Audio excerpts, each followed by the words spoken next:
is the loved one, who is Al-Majid, who is Al-Hamid. La ilaha illallah, Muhammadur Rasulullah. Muhammad is the messenger, to Allah is our return. La ilaha illallah, Muhammadur Rasulullah. Muhammad is the messenger, to Allah is our return. La ilaha illallah, Muhammadur Rasulullah. Muhammad is the messenger, to Allah is our return. La ilaha illallah, Muhammadur Rasulullah. Muhammad is the messenger, to Allah is our return. La ilaha illallah, Muhammadur Rasulullah. La ilaha illallah, Muhammadur Rasulullah. La ilaha illallah, Muhammadur Rasulullah. La ilaha illallah, Muhammadur Rasulullah.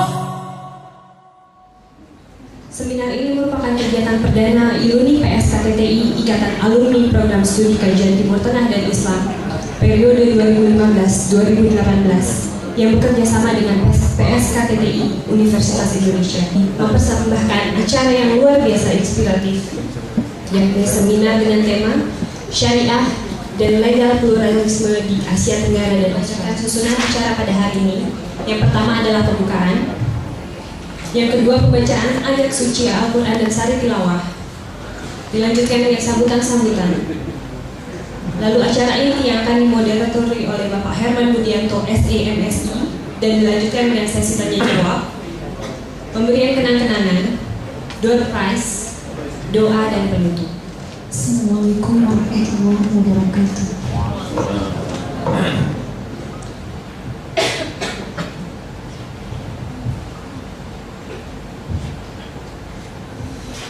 A'udzu billahi minasyaitonir rajim.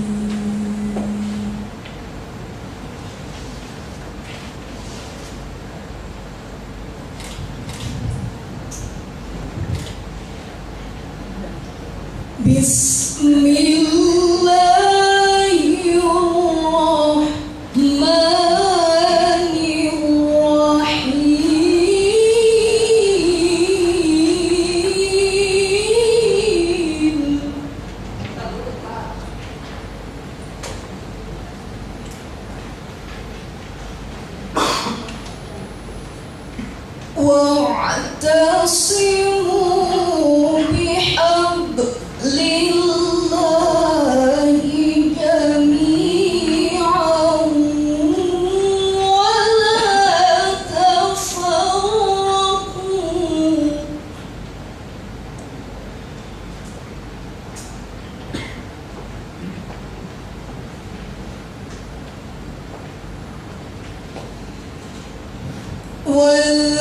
واذكروا نعمة الله عليكم إذ كنتم أعداء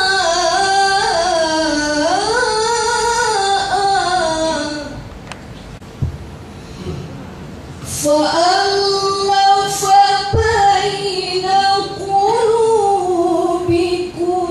فأصبحتم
Sulis selaku Direktur Pasca Sarjana, yang saya hormati Ketua Program Studi Kajian Timur Tengah dan Islam Bapak Lutfi, yang saya hormati Sekretaris Program Studi Kajian Timur Tengah dan Islam Kiai Haji Khalil.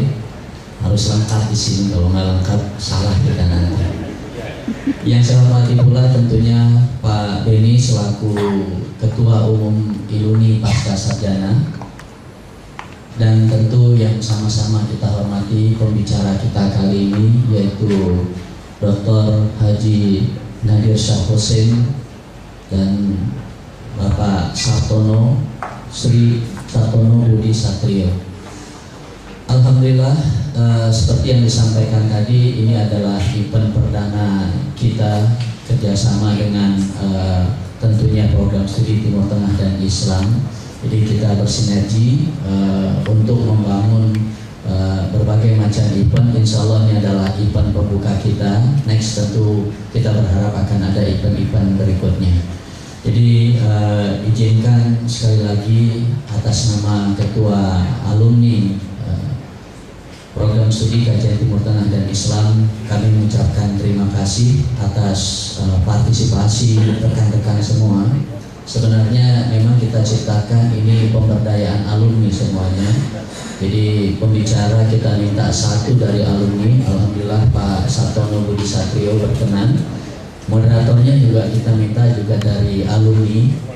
Jadi yang baca MTQ juga adalah alumni. Di alumninya baru lulus kemarin, jadi udah diangkat langsung jadi alumni. Jadi sponsornya juga dari Sharing, ini juga alumni. Jadi kita mencoba terus untuk memberdayakan alumni.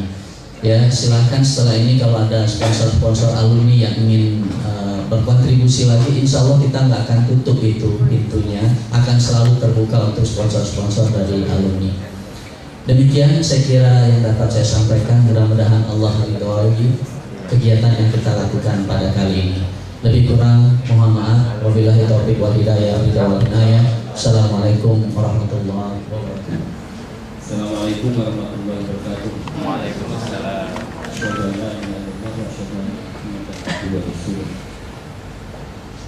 Para hadirin rahmatullah.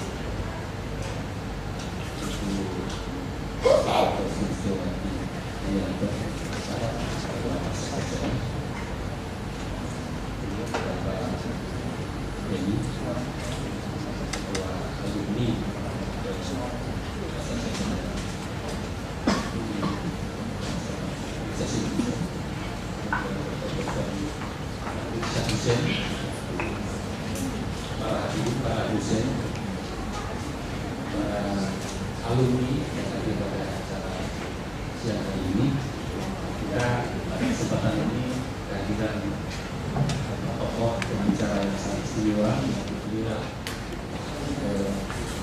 karena di negara di mana Indonesia dipelajari paling banyak di dunia, di SMA mereka pelajari, meskipun katanya sekarang sudah berkurang, tapi saya kira ini cuma dalam waktu yang singkat saja berkurang. Ke depan kita makin banyak lagi karena makin pentingnya posisi Indonesia. Ya. Saya kira penempatan 2.500 atau sekian tentara Amerika di Bali itu bukan cuma untuk menjadi polisi ya, atau pengamat ya. Tetapi di situ juga saya kira juga Indonesia menjadi bagian daripada yang diamati ya, karena bandul ekonomi dunia ini kan sudah pindah dari belahan dunia lain menuju ke Asia Pasifik, dan tentu bagian dari Asia Pasifik adalah Indonesia. Tadi saya sudah ngomong sedikit saja, memang para ekonomi dunia, para futurolog ya, yang meramalkan tentang dunia masa depan ya, salah satunya itu ada Megatrend 2030 ya. Itu yang menceritakan tentang masa depan dunia, dunia alternatif world ya, dunia alternatif. Indonesia punya posisi yang sangat penting sekali. Nah, memang oleh karena itu ya, kita tidak cukup hanya membicarakan masalah Depok ya, yang sekarang terancam dengan perampokan ini Mas Benny nggak tahu dari analisisnya ini. Sudah 2 kali dalam 1 bulan berarti Pak. Orang dirampok dan dibunuh ya, cuma diambil sepeda motornya ini. Nah ini yang merampok bermiliar-miliar ini siapa kan nggak tahu ini ya. Nah oleh karena itu kami ya di program studi Kajian Timur Tengah Resma sangat mendukung acara ini dan acara-acara yang nanti akan lakukan selanjutnya. Terima kasih atas kehadiran semuanya, karena yang sambutan banyak nanti habis pembicaraannya. Terima kasih. Wassalamualaikum warahmatullahi wabarakatuh. Ini adalah kawan saya, kami sama-sama belajar pluralisme hukum. Gurunya juga sama, almarhum Profesor Hans dan Montera Rehman, dan ada istrinya Profesor Kibet Montera Rehman.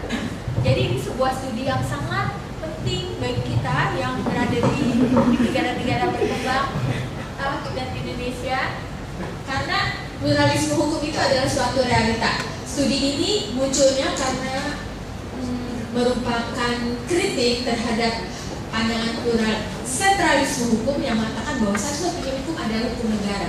Kita bilang enggak, itu adalah utopis bahkan. Jadi yang ada realitasnya adalah pluralisme hukum dalam bidang apapun, pengelolaan sumber daya alam, waris dan lain-lain.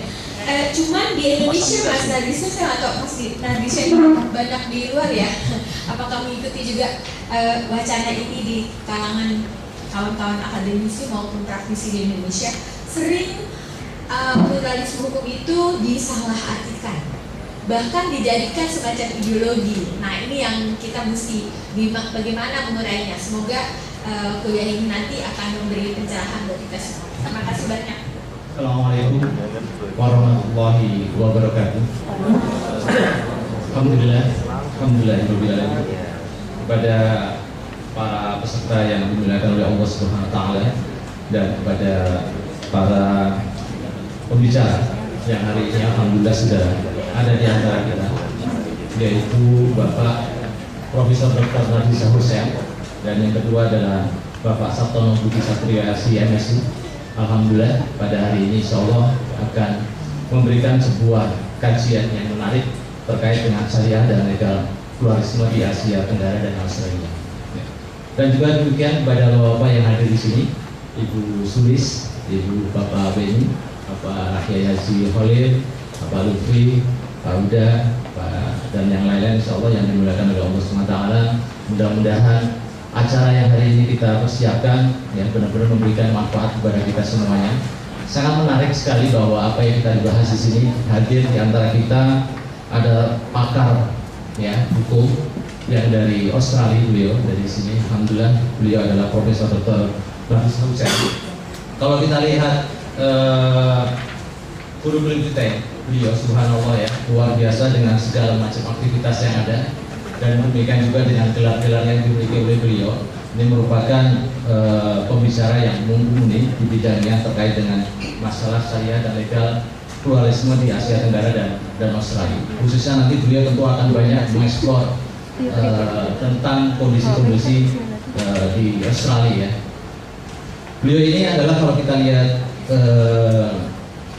kurikulumnya adalah beliau sebagai Doctor of Philanthropy in Islamic Law, Faculty of Law National University of Singapore tahun 2005 ya. Dan masih dilanjutkan lagi beliau juga mengambil doktor di University of Wollongong tahun 2005 juga. Beliau ini termasuk luar biasa dalam semangat belajar, mengambil masternya juga demikian, ada 2 ya. Mudah-mudahan ini juga menginspirasi untuk kita semuanya. Untuk posisi beliau sekarang, beliau ini sebagai Associate Professor School of Law in University of Wollongong di Australia, insya Allah seperti itu. Baik, Bapak Ibu yang dimuliakan oleh Allah SWT, untuk pembicara yang kedua hari ini telah hadir, yaitu Bapak Sabtono Budi Satrio. Alhamdulillah, beliau sudah hadir di sini juga. Beliau ini adalah sebagai Kepala Bagian Syariah Policy and Quality Assurance di PT Bank Syariah Mandiri. Kegiatan yang beliau adalah sebagai Dewan Pengawas Syariah di PT Mandala Multi Finance, kemudian juga Dewan Pengawas Syariah di Kopas Syariah dan beberapa tempat yang lainnya. Kalau pendidikan beliau adalah sebagai alumni di Pasca Sarjana Universitas Indonesia jurusan Ekonomi dan Keuangan Syariah, lulus pada tahun 2005. Kemudian juga sebelumnya beliau mengambil di Institut Agama Islam Al-Qidah dan juga di Libya.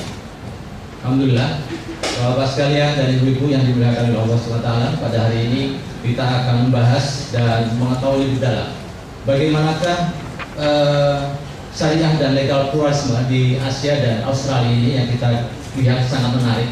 Dimana kalau kita membaca sejarah, umat Islam yang dari Australia sudah cukup lama berada di Australia sana, kemudian berinteraksi dengan masyarakat yang ada di Australia. Dan kemudian kita juga lihat di negara-negara Asia Tenggara, bagaimana kita bisa melihat ada Indonesia, ada Malaysia, ada Brunei, dan negara-negara lain. Yang kita lihat kalau yang murni menjalankan terkait dengan syariah di sini baru Brunei.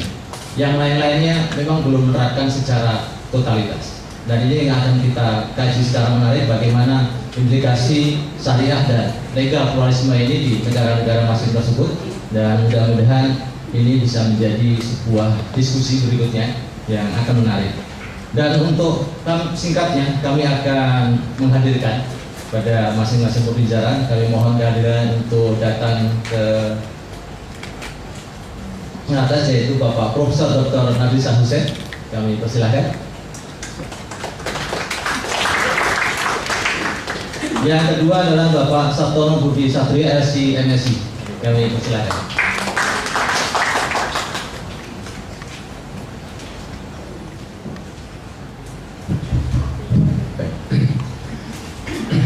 Assalamualaikum warahmatullahi wabarakatuh.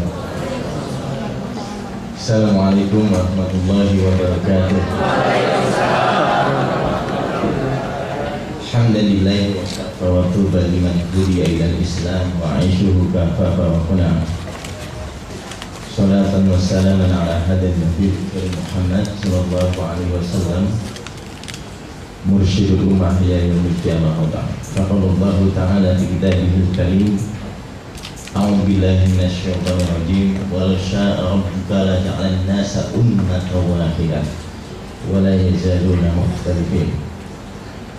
Wa qala nabiyuna Muhammad sallallahu alaihi wasallam, alaikum bisunnati wa sunnatul khulafa'ir rasyidin al-mahdiyyin wa addu 'alaiha bin nawajid. Sadaqallah wa sadaqa rasulul karim wa nahnu 'ala dzalika minasyahidin. Saya sungguh tidak menyangka bisa bersilaturahim di sini dengan salah satu sivitas akademika di mana saya pernah dibelajarkan di perjalanan hidup saya. Salah satunya adalah di kampus ini bersama Bapak Ibu senior-senior, dan juga ada juga pasti ada kelas ini ya. Ini sebuah kenikmatan yang sangat luar biasa bagi saya, yang tidak boleh dianggap sebagai taken for granted, sesuatu yang ordinary saja, tapi tidak semua orang bisa mendapatkan kenikmatan ini. Dan memang ada saatnya ketika orang itu menyerap atau mengambil berbagai maklumat dan informasi, saatnya pula dia disaringkan dengan yang lain dengan tujuan penyempurnaan, dengan tujuan pembelajaran secara bersama. Kalau orang bilang knowledge is power, bagi saya adalah sharing knowledge is power, bukan kalau power knowledge itu dibiarkan tidak akan menjadi powerful bagi kita. Bapak Ibu yang dimuliakan Allah Subhanahu wa taala, sebenarnya dari tema yang diangkat ini saya pribadi bertanya-tanya, ini legal pluralisme atau legal pluralistik, karena dua hal yang berbeda menurut saya. Ketika kalimat itu ditambahkan isme, maka sebenarnya itu menjadi paham atau gerakan tertentu. Gerakan tertentu itu kan bisa positif, bisa negatif. Seperti gerakan konsumerisme itu positif, kalau konsumtif itu negatif. Konsumerisme itu di Eropa pergerakan yang menuntut produk quality yang bisa memuaskan para customer, karena ada defect di dalam sebuah produk tertentu. Mereka membentuk sebuah gerakan organisasi yang disebut dengan konsumerisme. Kalau konsumtif itu negatif. Bapak Ibu yang dimuliakan Allah Subhanahu wa taala, berangkat dari sebuah fitrah, karena di Islam itu sebagai kumpulan dari skolastik yang komprehensif, sebagaimana acknowledgement dari seorang Muhammad Asad, ya, bahwa ini adalah sebuah paket, intinya adalah struktur yang sangat lengkap syumul. Dia hadir bukan hanya untuk sekarang, tapi juga akan masa depan, dan tidak akan tenang karena panas, tidak akan takut karena hujan. Dan Islam itu sendiri kumpulan dari dos atau awamir dan dons atau nawahi. Dan Islam itu sendiri hadir untuk memenuhi fitrah manusia. Fitrah manusia yang holistik, yang sempurna adalah terpenuhinya aspek kognitif, afektif, dan psikomotor. Manusia dari alam sana, dan salah satu trigger atau latar belakang salah satu paper saya di forum yang lain, bahwa ketika Nabi Adam alaihissalam diturunkan ke bumi dan dianugerahi dua anaknya Qabil dan Habil, saat itu pluralistik sudah mengemuka di bumi. Dan alhamdulillah Nabi Adam itu diberikan wa'allama Adam al-asma'a kullaha, diberikan tools of analysis untuk bisa memanage anak-anaknya dengan berbagai perbedaan karakter. Kita paham Qabil dan Habil berbeda satu sama lain, tapi Nabi Adam diberikan kemampuan untuk memanage hal tersebut, ya. Bapak Ibu yang dimuliakan Allah Subhanahu wa Ta'ala, dan perbedaan itu tentunya ada banyak hal, gitu ya. Sebelumnya coba, sebelumnya sudah oke, yang tadi, yang bagian. Bagaimana konsepsi syariat terhadap legalitas syariat terhadap, kalau saya memahami dari legalitas syariat, Pak ya, Pak Prof. Kalau aspek hukum positif bukan kepakaran saya tentunya. Nanti jangan over ekspektasi, dan oke nanti Prof aja yang bahas itu. Bahwa ketika Islam ini hadir, ja Islam wa bada Islam ghariban, seperti sebagaimana datangnya Islam di Asia Tenggara itu kan abad 7 sampai 9 mulai Darul Lawat, para pedagang membangun misi tersebut. Itu dianggap sebagai sesuatu yang unik, dan dia masuk dalam culture yang kemudian membentuk asimilasi budaya, akulturasi budaya, dan justru membentuk budaya baru. Contohnya misalnya simpel saja sekaten, itu kan bukan dari tradisi Islam, gitu ya. Asalnya Islam, tapi dikombin dengan tradisi Jawa pada waktu itu, yaitu syahadatan menjadi sekaten. Kemudian di zaman Nabi Akikoh misalnya, itu tradisi kafir jahiliyah yang kemudian diadopsi di dalam ajaran Islam dan dibuang mana-mana yang tidak perlu dan sebagainya. Dalam konteks vertikal atau faith atau akidah, yang menurutnya itu adalah salah satu pilar ajaran Islam yang sifatnya statik, tidak boleh dirubah, tidak ada toleransi menurut kita, itu pun cukup banyak fenomenanya di tengah masyarakat kita. Di masyarakat kita, jangankan di Asia Tenggara ada 11 negara, Islam itu sendiri beragam-ragam dan bermacam-macam. Dan Islam sendiri di bidang ada banyak versi gerakannya. Ada yang Sunni, ada yang Syiah dan sebagainya. Belum Nabi yang non-Muslim. Namun demikian Bapak Ibu sekalian dimuliakan Allah Subhanahu wa Ta'ala, kita ini diberikan lentera sinar bahwa Muslim yang baik itu harus menggunakan cara hidup atau way of life yang seperti ini. Dan itu sudah tertuang di dalam jufrah dan juknisnya Nabi kita Muhammad SAW, supaya bisa memilah-milah mana yang benar, mana yang salah. Sehingga dengan adanya simptom dan fenomena pluralistik dan pluralisme ini, Muslim akan bisa menganalisis dan memilah-milah mana yang bisa diadop, mana yang bisa direject. Dalam sistem ekonomi misalnya, kita ada booming sistem ekonomi syariah. Yang di bumi Indonesia sendiri, pemahaman terhadap syariah masih berbagai-bagai macam pemahaman. Kalau di dunia ada 3 mazhab yang terkenal, seperti Muhammad Bagir Sadr, Menceng, dan Alternatif Kritis. Pemahaman riba sendiri di Indonesia sendiri cukup pluralistik Bapak Ibu. Ada sebagian kiai yang mengharamkan, kalau bunga bank itu mengharamkan. Ada sebagian kiai yang membolehkan atau permisif dalam hal itu. Ini berangkat dari semua cara pandang dan cara paham terhadap teks langit berdasarkan bekal atau alat yang dimiliki oleh masing-masing individu. Kenapa itu diperlukan? Karena memang tidak semua teks Quran dan Quran ini cukup bisa memberi informasi yang utuh, yang sifatnya instan kepada kita untuk bisa menghakimi semua fenomena yang ada di sekitar kita.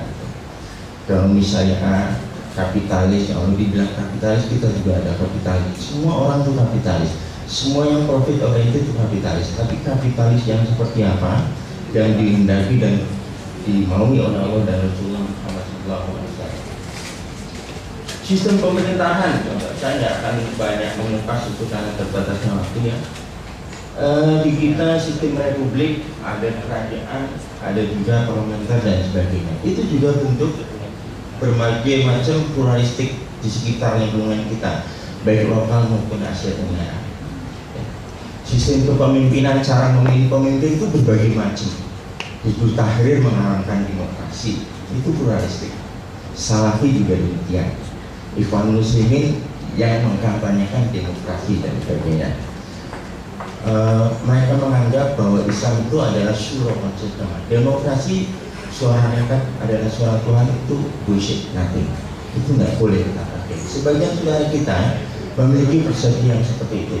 Padahal dalam fikih, literatur fikih, cara memilih pemimpin itu kan ada berbagai cara. Salah satunya adalah dengan syura, dengan cara memilih dan dengan cara penunjukan langsung.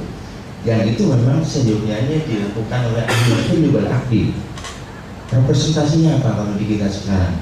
DPR MPR sepertinya belum representasi karena DPR MPR juga coraknya berbagai macam gitu. Kalau ahli wal akdi itu adalah mereka yang memang sudah eligibilnya tinggi dan memiliki kapasiti dan kompetensi yang sangat jelas terhadap visi dan misi Islam itu sendiri. Gitu ya. Ada banyak sekali karena memang salah satu secondary source of Islamic law itu adalah adat atau uruf, di mana uruf itu ada dua sahih dan fasid, yang ada yang bersesuaian, ada juga yang bertentangan dengan nilai syariah. Tentunya kita akan adopt seluruh adat istiadat, hukum adat yang tidak bertentangan dengan hukum syariah. Kayak di kampung saya ada adat istiadat sedekah laut.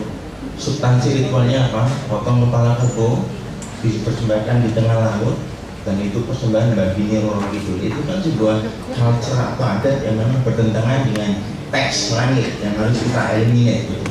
Kalau adat seperti itu kita harus pikir, tentunya gitu. Artinya dengan fenomena pluralistik seperti itu, muslim baik akan punya filter, sehingga seperti itu tidak diyakini sebagai sebuah kebenaran atau bukan sebagai kemungkaran. Ini bahaya sekali. Kalau memang seluruh fenomena yang ada di society kita itu masuk dalam kategori satu madharat, apapun bentuknya, itu pasti haram. Baik madharat bagi diri sendiri maupun orang lain itu pasti haram. Apapun adat istiadat, apapun sistem apapun yang bernuansa menduakan Allah SWT atau kemusyrikan, itu pasti haram. Sehingga kita bisa memilah-milah mana yang bisa kita adopt, mana yang kita bisa ikut. Dan dari sekian banyak umat Islam di Asia Tenggara itu kan sekitar 240 juta totalnya. Yang majority jumlah terbesar ada di negara kita. Ini kan menjadi dua mata pisau. Bisa credit point juga menjadi discredit point. Kenapa Bapak Ibu? Tahun 80-an itu ada sebuah analis dari Amerika yang mereport pada kita bahwa Indonesia itu diprediksi akan menjadi it would be the backyard of Asia, halaman belakangnya Asia.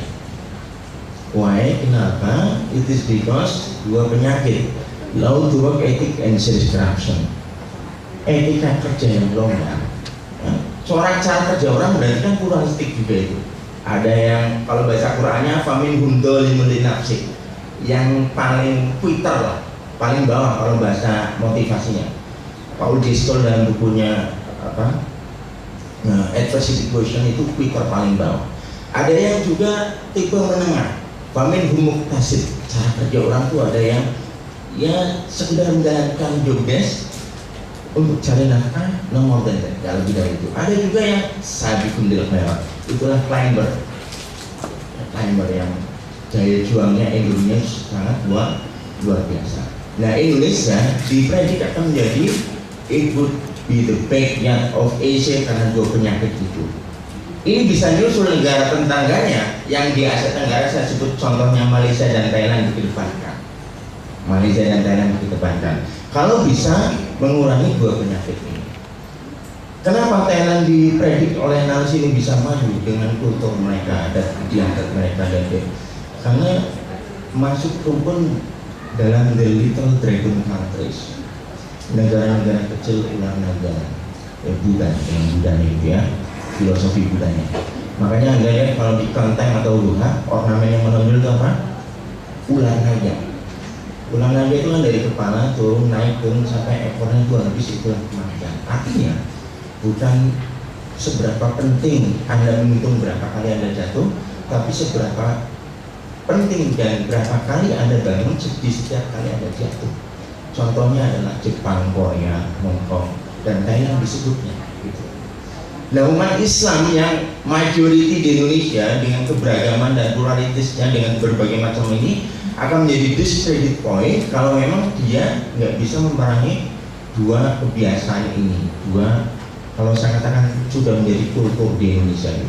Ada istiadat yang buruk, korupsi dan etika kerja yang longgar yaitu atau pemakaian. Jadi Bapak Ibu, ini sebuah prediksi dari analis luar sana ya, melihat negara, walaupun Indonesia dikatakan sebagai negara tempat lahirnya peradaban di dunia. Prof. Yusuf Al-Qaradawi juga mempredik nanti New Era of Islamic Civilization itu akan terbit dan muncul dari Indonesia. The question is, pertanyaannya, kita akan menjadi free rider atau sekedar akan menjadi sekedar free rider atau menjadi kontributor. Kita menjadi first mover atau menjadi second mover, itu kembali kepada kita semua. Next, terus.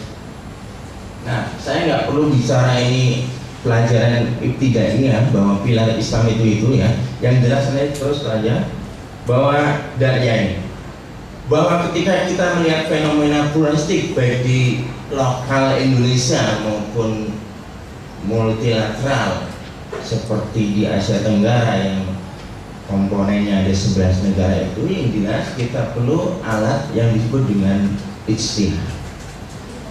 Karena sebuah fenomena yang tidak ada teks di Quran dan di hadis itu perlu ijtihad. Salah satu caranya adalah dengan kias. Contoh tadi persoalan riba misalnya, bunga bank di zaman Nabi nggak ada.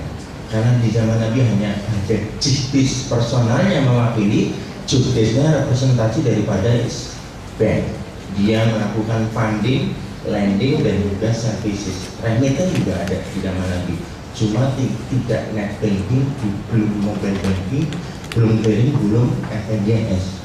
Kirim uangnya pakai unta, pakai kuda, sebulan 2 bulan baru nyampe. Ada semuanya itu, tapi individu. Nah, banking modern kan tidak ada aturan, jumlah kudusnya nggak ada. Itu perlu ijtihad. Nah, ijtihad yang sifatnya mengkritik sesuatu yang baru itu yang disebut ijtihad insya'i. Al-Madzahib al-Arba'ah, madhab yang 4 atau madhab yang 9 sekalipun, kalau belum ada cukup opini yang mengakomodir sesuatu yang baru, itu perlu ijtihad baru yang disebut dengan ijtihad insya'i. Sementara ijtihad intiqai adalah kita sekedar mengoleh sebagai pelajar muslim, memilah-milih dari pendapat ijtihad yang sudah ada, dipilihlah mana pendapat ijtihad yang lebih membawa maslahat dan membawa kebaikan bagi semua. Bapak Ibu yang dimuliakan Allah SWT, itu yang kita perhatikan dalam menyikapi pluralistik secara konsepsi syariah. Nah, ini dia jabarannya. Di sana ada uruf, ada sad dari ada juga istisna, ada istiqsah dan ada kias. Semuanya ada tus atau alat yang bisa dipakai bukan hanya menyikapi pluralisme atau pluralistik, tapi full package ya, paket yang lengkap untuk menyikapi seluruh kehidupan dan fenomena yang ada di sekitar kita. Jadi Bapak Ibu sekalian yang dimuliakan Allah SWT, bahwa fenomena pluralistik dan pluralisme di sekitar kita, baik itu dalam tataran keyakinan, akidah, baik dalam tataran muamalah, baik dalam tataran adat istiadat dan sebagainya, ini terusnya. Ya, Mas, terus mas. Nah, ya, yang pertama itu. Yang harus kita pahami bahwa adanya pluralisme, paham pluralisme maksud saya, dan adanya fenomena pluralistik di sekitar kita memang ada kalanya harus bertoleransi. Tapi toleransi kan ada dua menurut para ahli ya. Ada yang sifatnya bisa diterima secara syariah, ada yang harus di-reject secara syariah. Toleransi berarti membiarkan sesuatu terjadi apa adanya tanpa mengikuti paham, perbuatan, sikap, attitude, karakter, habit orang atau organisasi tertentu. Itu dinamakan toleransi secara syariah menurut saya. Kalau toleransi dimaknai sebagai permisif, membiarkan kemungkaran, itu juga makna toleransi yang salah kaprah. Next. Karena memang di setiap kita, Max Weber mengatakan bahwa panggung bumi ini adalah sebuah public space. Setiap kepala berhak berpendapat dan setiap kepala berhak mengkreat sesuatu sesuai dengan teori armchair, teori kursi goyang. Silakan. Orang bisa mengatakan bahwa mencuri itu halal menurut kepala orang tertentu. Silakan. Orang lain juga bisa mengatakan mencuri itu haram. Orang bisa mengatakan kumpul kebo itu nggak ada masalah, sebagaimana hukum di barat, asal dilakukan suka sama suka, itu kultur. Itu terjadi di mana-mana, di Indonesia dan di Asia Tenggara sekalipun. Tapi parameter hukum agama yang harus sebagai pegangan sampai akhir hayat mengatakan dan menunjukkan ini loh yang benar, ini loh yang salah. Makanya khilaf itu ada dua. Jadi tidak semua pendapat, tidak semua kreasi pemikiran, tidak semua adat istiadat, tidak semua kultur itu bisa dimasukkan di kategorisasi bab khilafiyah, tidak bisa. Karena khilaf itu ada yang qaim, ada yang ghairu qaim, dan coraknya ada yang tadud, ada yang tanawu. Khilaf yang tadud adalah kira perselisihan sebuah kultur atau pendapat atau pemikiran atau kreasi apapun yang secara diametral bertentangan dengan usul sabita, perennial values atau an-nata'ij al-khalidah, nilai-nilai abadi langit. Kalau itu ada muslim yang baik, maka tidak boleh mengakomodir ini sebagai corak keberagaman, tidak boleh. Artinya itu corak keberagaman secara sosiologi, tapi tidak boleh dimasukkan dalam sebuah keyakinan. Sementara yang tanawu, keberagaman kemajubukan itu adalah dia beragam, warna-warni Bapak Ibu, tapi tidak pernah keluar dari ruang lingkupnya yang memang itu substansinya sama, al-haq namanya. Contoh, as-siratal mustaqim, jalan yang lurus, itu dimaknai adalah Al-Quran, dimaknai lain la ilaha illallah, dimaknai lain itu adalah as-siratal mustaqim, kitabullah wa sunnah dan sebagainya. Pemahaman yang berwarna-warni seperti ini tapi masih dalam substansi yang sama, itulah khilaf tanawu. Karena ilmu ada tiga, kitabullah wa sunnatul rasulih wa ma yusaddimul umur min hadain isnain. Kitab Allah, kitab Rasulnya, hadis. Yang ketiga faraid, yang keempat maksudnya ilmu yang memang bertentangan dengan kitab Al-Quran, hadis dan ilmu faraid. Jadi memang kalau bahasa Imam Syatibi dalam bukunya Al-Muwafaqat itu, al-ilmu ma yukhadu min milhihi wa ma yukhadu min sulbihi wa ma ukhida laisa min milhihi wa la min sulbihi. Ilmu yang diambil bukan dari garamnya, artinya ijtihad para ulama, wala yukhadu min sulbihi, bukan diambil dari Quran dan hadis, wala yukhadu min ghairi milkihi wala sulbihi, juga tidak diambil dari kedua-duanya. Ini yang harus kita eliminir dalam kehidupan kita. Next. Karena memang Islam itu universal dan ada makna sisi toleransinya, dan kadang hukum itu bisa berubah. Yang paling banyak itu dituangkan oleh para ahli dalam bab muamalah atau bab fikih. Karena al-asl fil muamalah al-ibahah illa yadulla dalil ala tahrimiyah dan sebagainya, al-ahkam yatafayyaru bidafa'il azmina wal amkina wal aqwal wal adat wal niyat, itu bisa diakomodir selama diwujudin nas, dengan adanya nas teks penjelas daripada nabi, sahabat, tabi'in dan tabi'in dan sebagainya. Nah, okay. Ini beberapa kaidah yang bisa mengakomodir sisi toleransi terhadap fenomena pluralistik. Sisi toleransi terhadap fenomena pluralisme di sekitar kita harus ada batasannya, bukan berarti bebas dari batas. Terus, next. Nah, karena Islam kenapa? Islam itu kan sebuah konsep din, bukan hanya milah. Kalau milah itu ajaran, paket ajaran yang diturunkan oleh Allah kepada Rasul tertentu dan kepada umat tertentu. Begitu Rasulnya dicabut oleh Allah, selesai.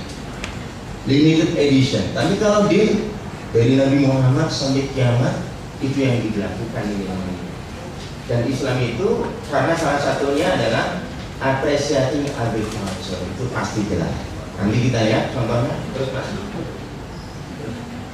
Ini salah satu ayat yang sifatnya faith atau keyakinan. Wala tasubul ladina yakuna min dunillah. Kalau jangan mencela orang-orang yang mengabdi peribadatannya kepada selain Allah. Bagaimana dengan fenomena yang ada di Prancis, yang Charlie Hebdo dibantai hanya karena membuat karikatur Nabi kita Muhammad SAW. Bagaimana kira-kira nanti akan terserah dalam diskusi melihat fenomena seperti itu. Kita persalahkan ke orang ini, sementara dia melihat man ra'a minkum munkaran falyughayyirhu biyadihi. Yang kedua, hadis riwayat Tirmidzi dan Abu Daud bahwa mencela dan menghina Nabi itu hukum yang haram, bahkan fatal hukumnya. Itu hadisnya sahih. Apakah pemahaman yang ada di sekitar kita, oh itu nggak benar, itu teroris, itu kan salah satu bentuk pluralisme atau pluralistik di sekitar kita dan sebagainya. Apakah kita mengakomodir pendapat seperti itu dan sebagainya? Nanti kita bahas di diskusi, boleh ya? Oke, next.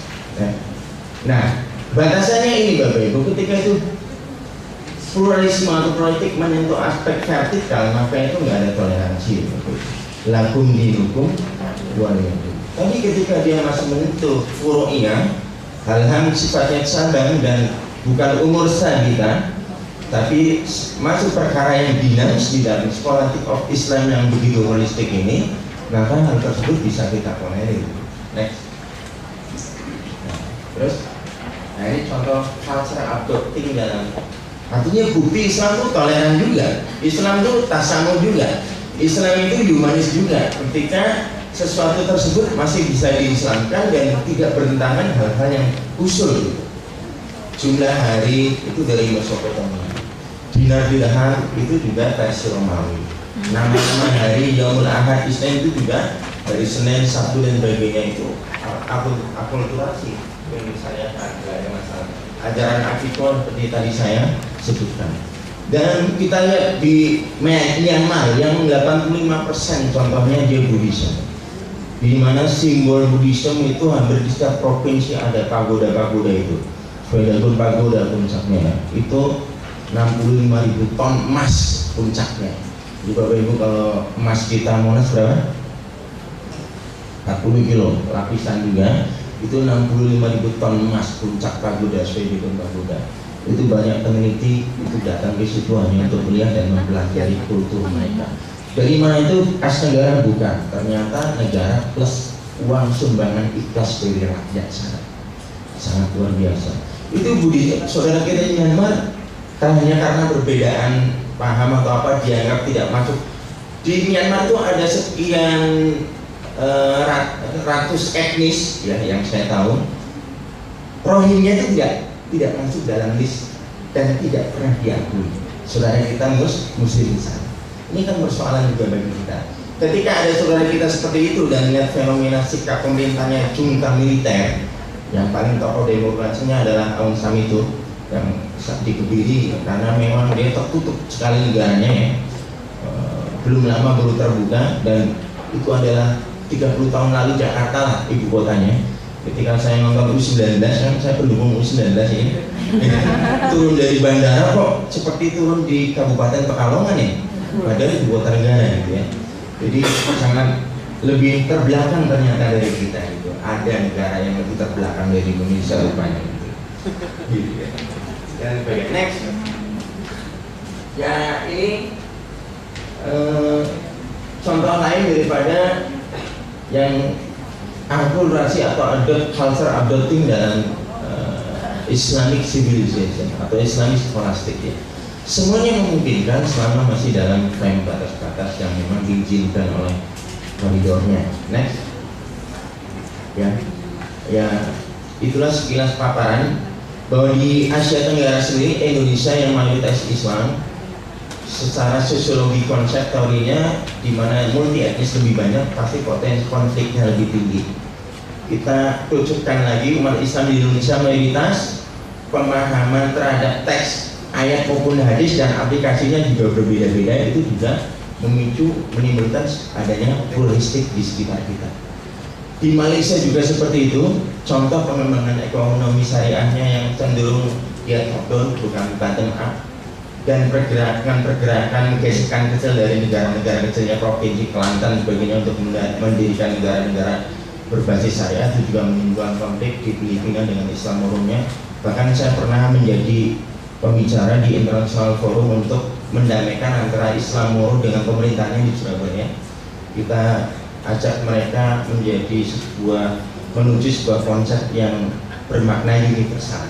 Jangan nilai perdebatan dan konfliknya yang dibesarkan, tapi nilai pendorong dan kebersamaannya yang dibesarkan.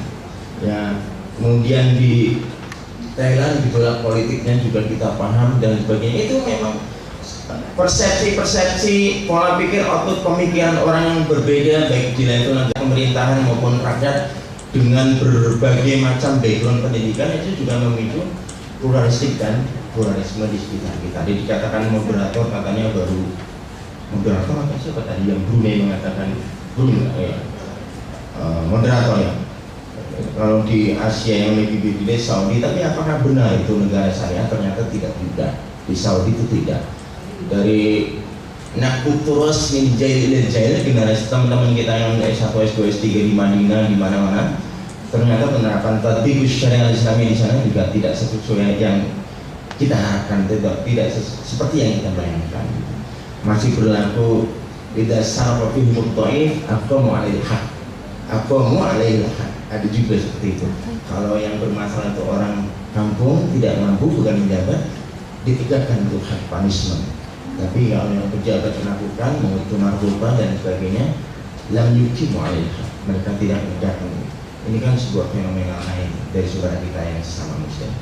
Itu sebagai prolog dari saya. Mohon maaf kurang lebihnya, nanti yang akan melengkapi dan lebih sempurna mungkin dari Prof. Nadir Shah. Assalamualaikum warahmatullahi wabarakatuh. Assalamualaikum warahmatullahi wabarakatuh. Salam sejahtera bagi kita semua. Saya langsung saja yang saya hormati yang pimpinan Pasar Sarjana di Universitas Indonesia, Ibu Sulis, ini senior saya. Beliau rendah hati sekali bilang saya sebagai kawan, padahal beliau jauh senior saya. Pak Lutfi dan Kiai Khalil Hafiz, kalau ini kawan saya itu memang. Juga ada kawan saya Hasan Salim, Pak moderator dan pembicara pertama Dr. Ibu Satrio. Klarifikasi dua hal. Yang pertama, pendekatan saya akan berbeda dengan yang disampaikan oleh pembicara pertama. Kalau pembicara pertama itu bicaranya law in books, saya law in action. Jadi kalau pembicara pertama bicaranya pada tataran teori, karena itu paparannya tadi bicara hal-hal yang normatif tentang hukum Islam. Saya akan bicara bagaimana aplikasi syariah, kita law in actions. Karena kalau kata action ini akan sangat menarik buat Mbak Marisa. Klarifikasi kedua, istilah legal pluralism ini saya sempat diskusi juga dengan Kiai Khalil Hafiz, karena sempat diganti oleh panitia menjadi legal pluralitas. Saya bilang ini kelihatannya terpengaruh dengan fatwa MUI yang mengharapkan pluralisme. Jadi pluralisme dan itu saya kira juga disinggung sedikit tadi oleh pembicara pertama. Jadi kalau di dunia barat itu ada dua kata, dua teknologi yang menjadi sangat pejoratif, sangat negatif, yaitu jihad dan syariah. Kalau kita bicara jihad, bicara syariah di dunia barat, itu kata itu menjadi sangat negatif. Rupanya di Indonesia itu ada beberapa kata yang juga menjadi sangat negatif. Salah satunya pluralisme. Nah, sehingga orang menjadi sangat ketakutan, akidahnya terganggu kalau bicara pluralisme. Sehingga kemudian MUI menggunakan istilah pluralitas. Nah, yang diharamkan oleh MUI, saya punya banyak kritik terhadap fatwa MUI. Walaupun almarhum ayah sampai hanya saya dari ini. religious pluralisme agama itu yang diperlukan. Sehingga mengatakan bahwa adanya Kristen, Islam, Buddha itu pluralitas, tapi kalau menganggap semua agama sama itu pluralisme. Ya. Itu satu definisi pluralisme yang sangat ekstrim yang dipakai oleh Nah, legal pluralisme pluralisme hukum yang kita jadikan topik pembahasan nggak ada hubungannya dengan itu. Kita tidak bicara religious pluralism, kita bicara legal pluralism. Nah, jadi pertanyaan utama, ini makalah saya dibagikan ya. Pertanyaan utama sebetulnya adalah apakah bisa dalam satu negara itu menerapkan lebih dari satu sistem hukum? Tadi Ibu Profesoris berbaik hati menjelaskan sedikit dalam pengantar beliau bahwa ada gerakan legal centralism. Ya, jadi sentralisasi hukum bahwa kalau satu hukum untuk semua orang, one law for all, gitu ya. Nah, ya, di mana hukum positif, hukum yang dilakukan oleh negara itu berlaku untuk semua. Nah, ini legal centralism. Belakangan kemudian muncul gerakan baru yang disebut dengan legal pluralism. Sehingga pertanyaan adalah, bisa tidak dalam satu negara itu diterapkan lebih dari satu sistem hukum? Nah, kalau di kita itu adalah Bhinneka Tunggal Ika, kan begitu kan? Di dunia barat itu biasanya dikaitkan dengan hukum adat. Sejauh mana mereka menerima hukum adat diakomodir ke dalam hukum negara. Nah, sekarang menjadi persoalan penting ini kita bicara mengenai peta perdebatan di dunia, yaitu masalah hukum Islam. Jadi kalau dalam tatanan hukum adat sejauh mereka masih bisa menerima, misalnya begini, di Australia itu kan ada kelompok aborigin, ya. Nah, kelompok aborigin itu dia juga punya sistem hukum. Jadi belakangan setelah kasus Mabo tahun 82 itu mulai diakui bahwa mereka juga punya sistem hukum. Nah, salah satu yang diakomodir adalah ketika kemudian mau orang-orang aborigin itu melakukan tindak pidana, misalnya mencuri, ya, itu kan setelah mereka dihukum menurut hukum Australia, terus mereka masih mengulanginya lagi, terus menerus. Nah, kemudian tidak ada efek jerah di sana. Akhirnya para pakar hukum Australia mengatakan kita harus minta bantuan pada pemuka adat dari kalangan aborigin, bisa tidak sistem hukum pidana Australia mengakomodir sistem pidana aborigin. Maka di New South Wales, negara bagian New South Wales itu dikenal circle sentencing. Jadi ketika orang aborigin melakukan pencurian, maka dia mengakui dulu bahwa dia bersalah, kemudian dia dibawa ke pengadilan, di mana tempatnya bukan lokasinya bukan seperti pengadilan, seperti ruangan aula seperti ini biasa. Terus hakim, jaksa, polisi, dan para pemuka adat duduk melingkar, pakai disebut circle sentencing. Maka kemudian secara adat kita tanya, gitu, ini kira-kira kalau dia melanggar seperti ini hukuman adatnya apa? Kalau hukuman di KUHP-nya dia dipidana penjara misalnya. Maka kata pemuka adat bahwa karena dia sudah mempermalukan sukunya, maka dia harus karena hukuman tambahan seperti misalnya mengabdi pada sukunya dan seterusnya. Nah, itu oleh hukum Australia dicoba diakomodir. Ini pluralisme hukum yang sudah di negeri barat mencoba terapkan, tapi to some extent itu baru pada persoalan agama adat. Sekarang timbul persoalan agama. Sekarang dengan logika yang sama, pertanyaan adalah, bisa tidak dalam satu negara, di Australia kah, misalnya di Indonesia atau tempat lain, itu menerapkan sistem hukum yang berbeda, yaitu hukum Islam. Nah, kita mulai di Kanada. Di Kanada, itu di Ontario, itu sudah sejak lama kelompok Yahudi itu menerapkan arbitrase yang disebut dengan beit din. Nah, beit din ini, jadi kalau ada dua orang Yahudi dia mau dia ada sengketa jual beli, sengketa waris, ya, atau mau menikah, seterusnya, kemudian dia sepakat untuk mengikuti hukum Yahudi dalam bidang itu, maka dia ke beit din, semacam arbitrase. Ya, kalau dalam sistem kamar itu kayak itu dong. Itu sudah berlangsung lama. Kemudian tahun 2000-an umat Islam mengusulkan hal yang sama. Karena tidak ada pengadilan agama di Kanada. Ya, tidak ada mahkamah syariah di Kanada. Mereka mengatakan kalau gitu, kalau terjadi sengketa di kalangan umat Islam, bisa tidak kami membuat Muslim arbitration di Kanada? Nah, semua pakar hukum berteriak, oh nggak bisa. Nah, dengan berbagai alasan, tidak bisa. Terus kemudian Premier Ontario mengatakan tidak boleh ada arbitrase yang berdasarkan agama. Terus semua Islam bilang, itu Yahudi gimana? Itu udah lama duluan. Gitu kan. Terus kata Premier, kalau gitu Yahudi juga kita hapuskan arbitrase. Maka Yahudi ngomel-ngomel, tidak ada orang Islam menuntut, saya dikena. Nah, karena itu tidak bisa, mereka tidak terima di Kanada. Di Australia juga ada usulan seperti itu. Maka orang Yahudi, ada kebetulan saya yang mendraft usulannya. Nah, kemudian orang Yahudi teriak-teriak di koran. Mereka mengatakan, silakan saja orang Islam kalau mau musuh berjuanglah sendiri, jangan bawa-bawa kami, nanti kami kenal lagi. Nah, dan Jaksa Agung Australia menolak, katakan pokoknya kita tidak mau ada hukum syariah di Australia. Di Inggris bagaimana? Nah, berbeda di Inggris. Di Inggris ternyata diakui Muslim arbitration diakui. Bahkan Archbishop Canterbury jelas-jelas mengatakan bahwa kita tidak bisa tolak. Jadi kalau ada dua orang yang bersengketa dan dia menyerahkan dirinya pada hukum tertentu, kebetulan hukum Islam, ya, dan kemudian dia sepakat menyelesaikannya, maka ini mengikat di antara mereka, dan itu prinsip arbitrase ya, tuliskan ya. Jadi kekuatan hukumnya, bindingnya itu bukan oleh negara, tapi oleh kesepakatan dua belah pihak itu. Jadi kalau dua pihak itu sepakat, maka tidak perlu menggunakan sistem hukum, menggunakan pengadilan dan seterusnya. Nah, sehingga kata Ketua Mahkamah Agung Inggris, apa masalahnya? Kebetulan saja ini masalah hukum Islam, tapi praktek arbitrase model seperti ini sudah kita terapkan jauh-jauh. Nah, itu kan masalahnya.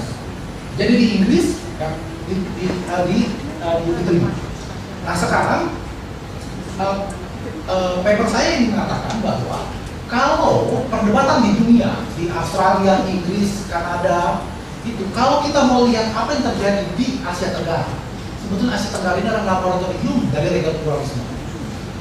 Indonesia itu kita sudah bilang yang disebut hukum nasional adalah adanya hukum dari negeri barat, dari Belanda, ya, kemudian hukum adat dan hukum Islam. Jadi gabungan dari tiga ini disebut hukum nasional.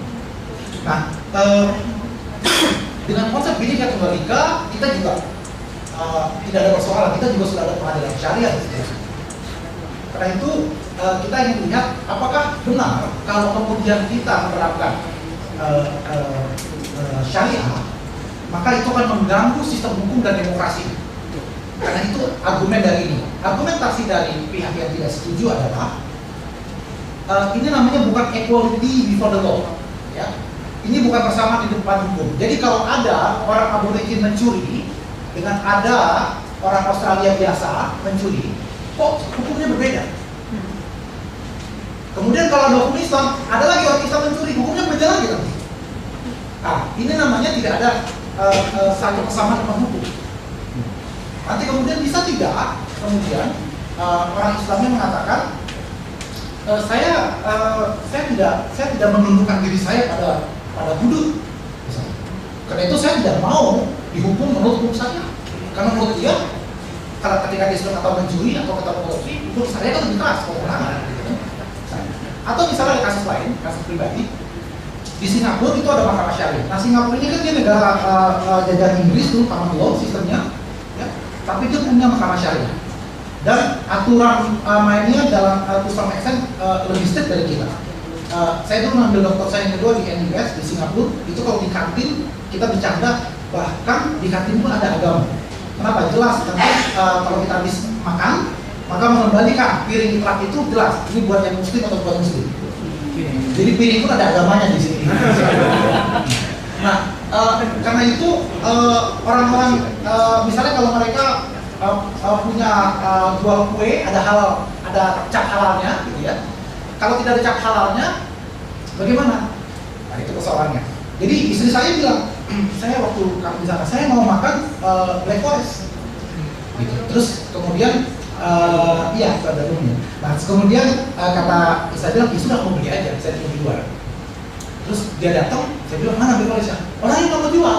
Loh, kamu belinya ke toko halal? Saya bilang, ada resep halalnya. Enggak, ke toko biasa. Tapi karena saya pakai jilbab, orangnya bilang, menurut undang-undang saya tidak boleh menjual kepada muslim. Karena dia ada umumnya. Saya bilang, nggak apa-apa, kamu tunggu sini, saya beli, kan saya kayak Cina.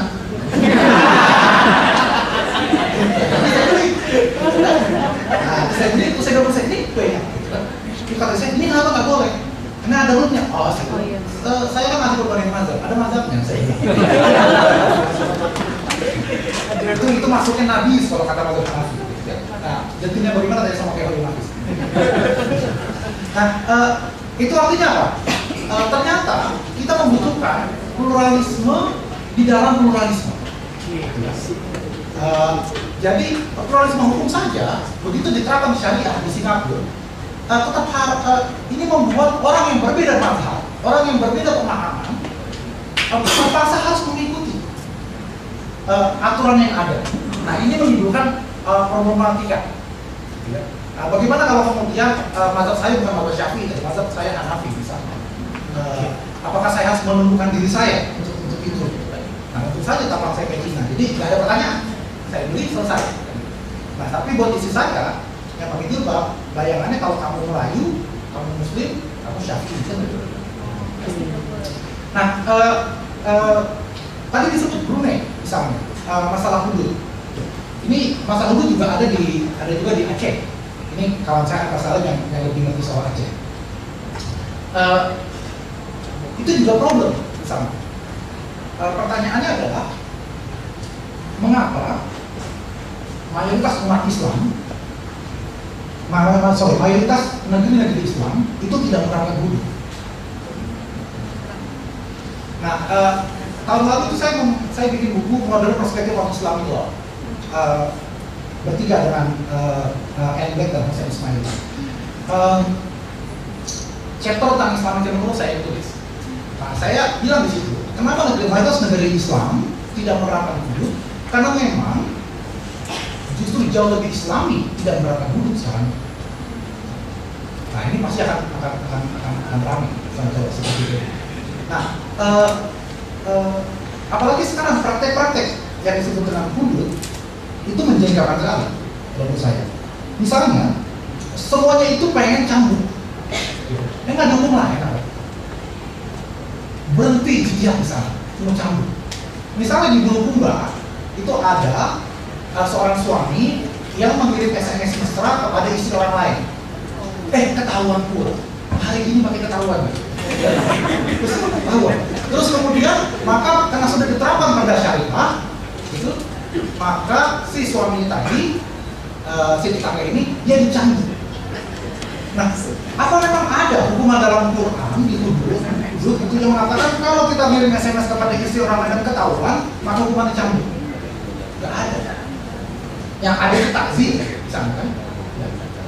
Kalau itu takzir, kenapa cambuk? Kan bisa diganti yang lain kalau hukuman takzir. Tapi kalau tidak cambuk, tidak hukum Islam. Nah, itu masalahnya. Tapi siapa bilang cuma hukum Islam yang pakai cambuk?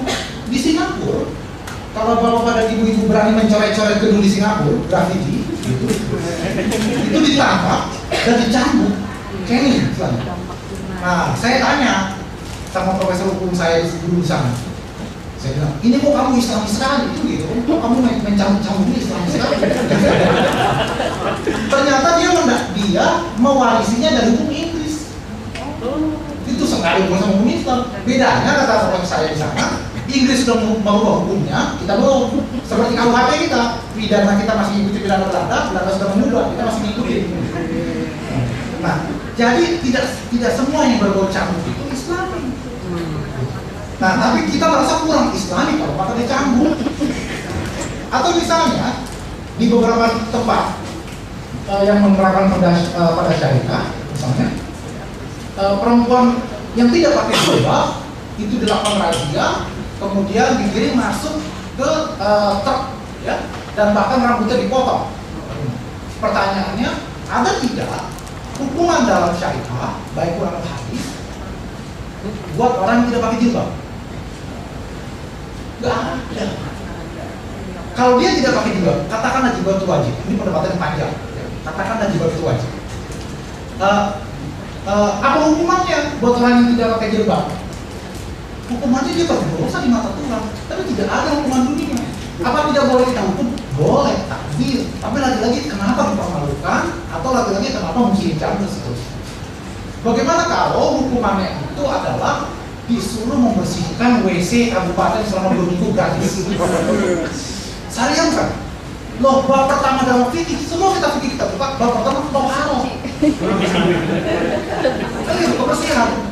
Tapi kalau kita bilang itu hukumnya itu adalah membersihkan toilet, orang bilang nggak syariah Pak, syariah itu cambuk.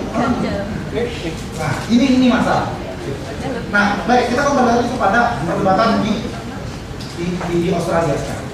Jadi ketika kemudian Perdana Menteri Australia Jasa Agung juga mengatakan tidak boleh ada syariah di Australia, ya, maka saya bisa bilang jawabannya itu bohong. Kenapa? Karena sekarang apa yang disebut dengan syariah?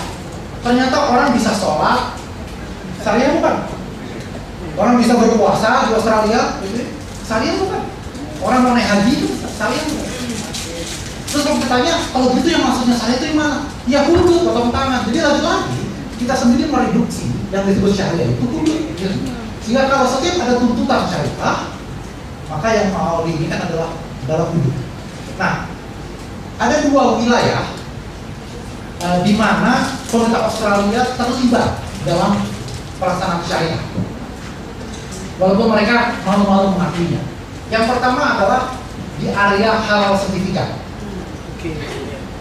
Jadi daging yang mau masuk ke Indonesia atau ke Malaysia itu kan harus ada halal sertifikatnya. Pemerintah Australia juga bilang bahwa selain harus punya halal sertifikat, dia juga harus memenuhi kesehatan, ya, dan seterusnya. Jadi ada namanya AQIS, Australian Quarantine Inspection System, gitu ya. Jadi itu harus diinspeksi di apa? Karena itu halal sertifikat yang dipakai untuk masuk ke Indonesia dan tidaknya itu bukan hanya tanda tangan dari lembaga Islamnya, tapi juga ada cap stempel dari pemerintah Australia. Dan saya bilang halal sertifikat itu adalah fatwa tertulis. Jadi tanpa sadar pemerintah Australia sudah ikutan dalam hukum Islam. Kenapa? We are talking about $1 billion. Jadi masuk mengikat daging-daging semua ke Timur Tengah, selalu kemana. Bahkan di New Zealand itu kan jawabnya gitu, kambing itu lebih banyak daripada penduduknya. Karena itu mempengaruhi ekonomi mereka. Nah, wilayah kedua adalah ekonomi syariah. Ini yang mereka sedang ingin memasuki. Nah ini kayak Holil waktu baca makalah saya sempat bilang kasih ini dong,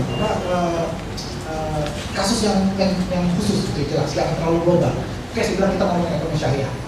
Nah jadi pemerintah Australia itu kemudian mau masuk ke wilayah ekonomi syariah. Kenapa? Karena di Inggris sudah masuk, di Singapura sudah masuk, di Belanda sudah masuk. Jadi mereka bicara fulus, bagaimana foreign investor dari Timur Tengah bisa masuk ke Australia. Gitu. Jadi tidak mesti mereka percaya dengan syariah. Nah ini jadi menarik bahwa ternyata syariah itu diterapkan bukan hanya di negara Muslim, negara non-Muslim pun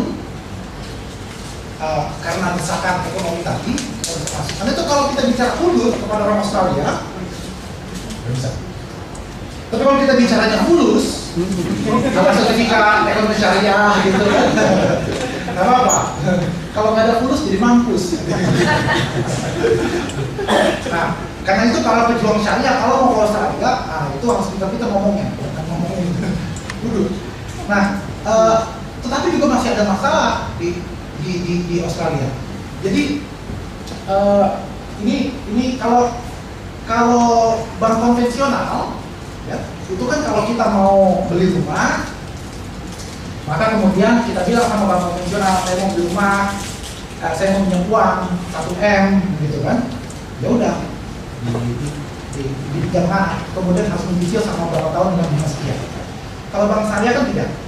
Kalau bank syariah itu, ini banyak pakar ekonomi syariah, ada yang dewan pengawas syariah, ini koleksi saya kalau saya kirim.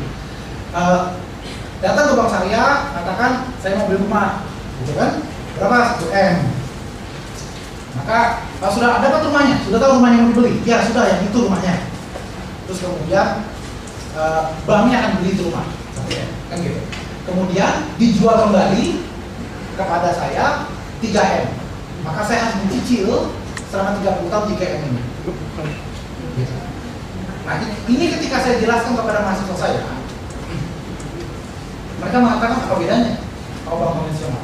Kalau bank konvensional tadi kita langsung ke bank 1 M, kemudian bank bilang selama cicil uang 1 M ini tapi kan ada bunganya, maka selama 30 tahun maka total kita bayarnya 3 M juga. Nah yang ini kita bayarnya 3 M tapi melalui cara berputar seperti itu. Nah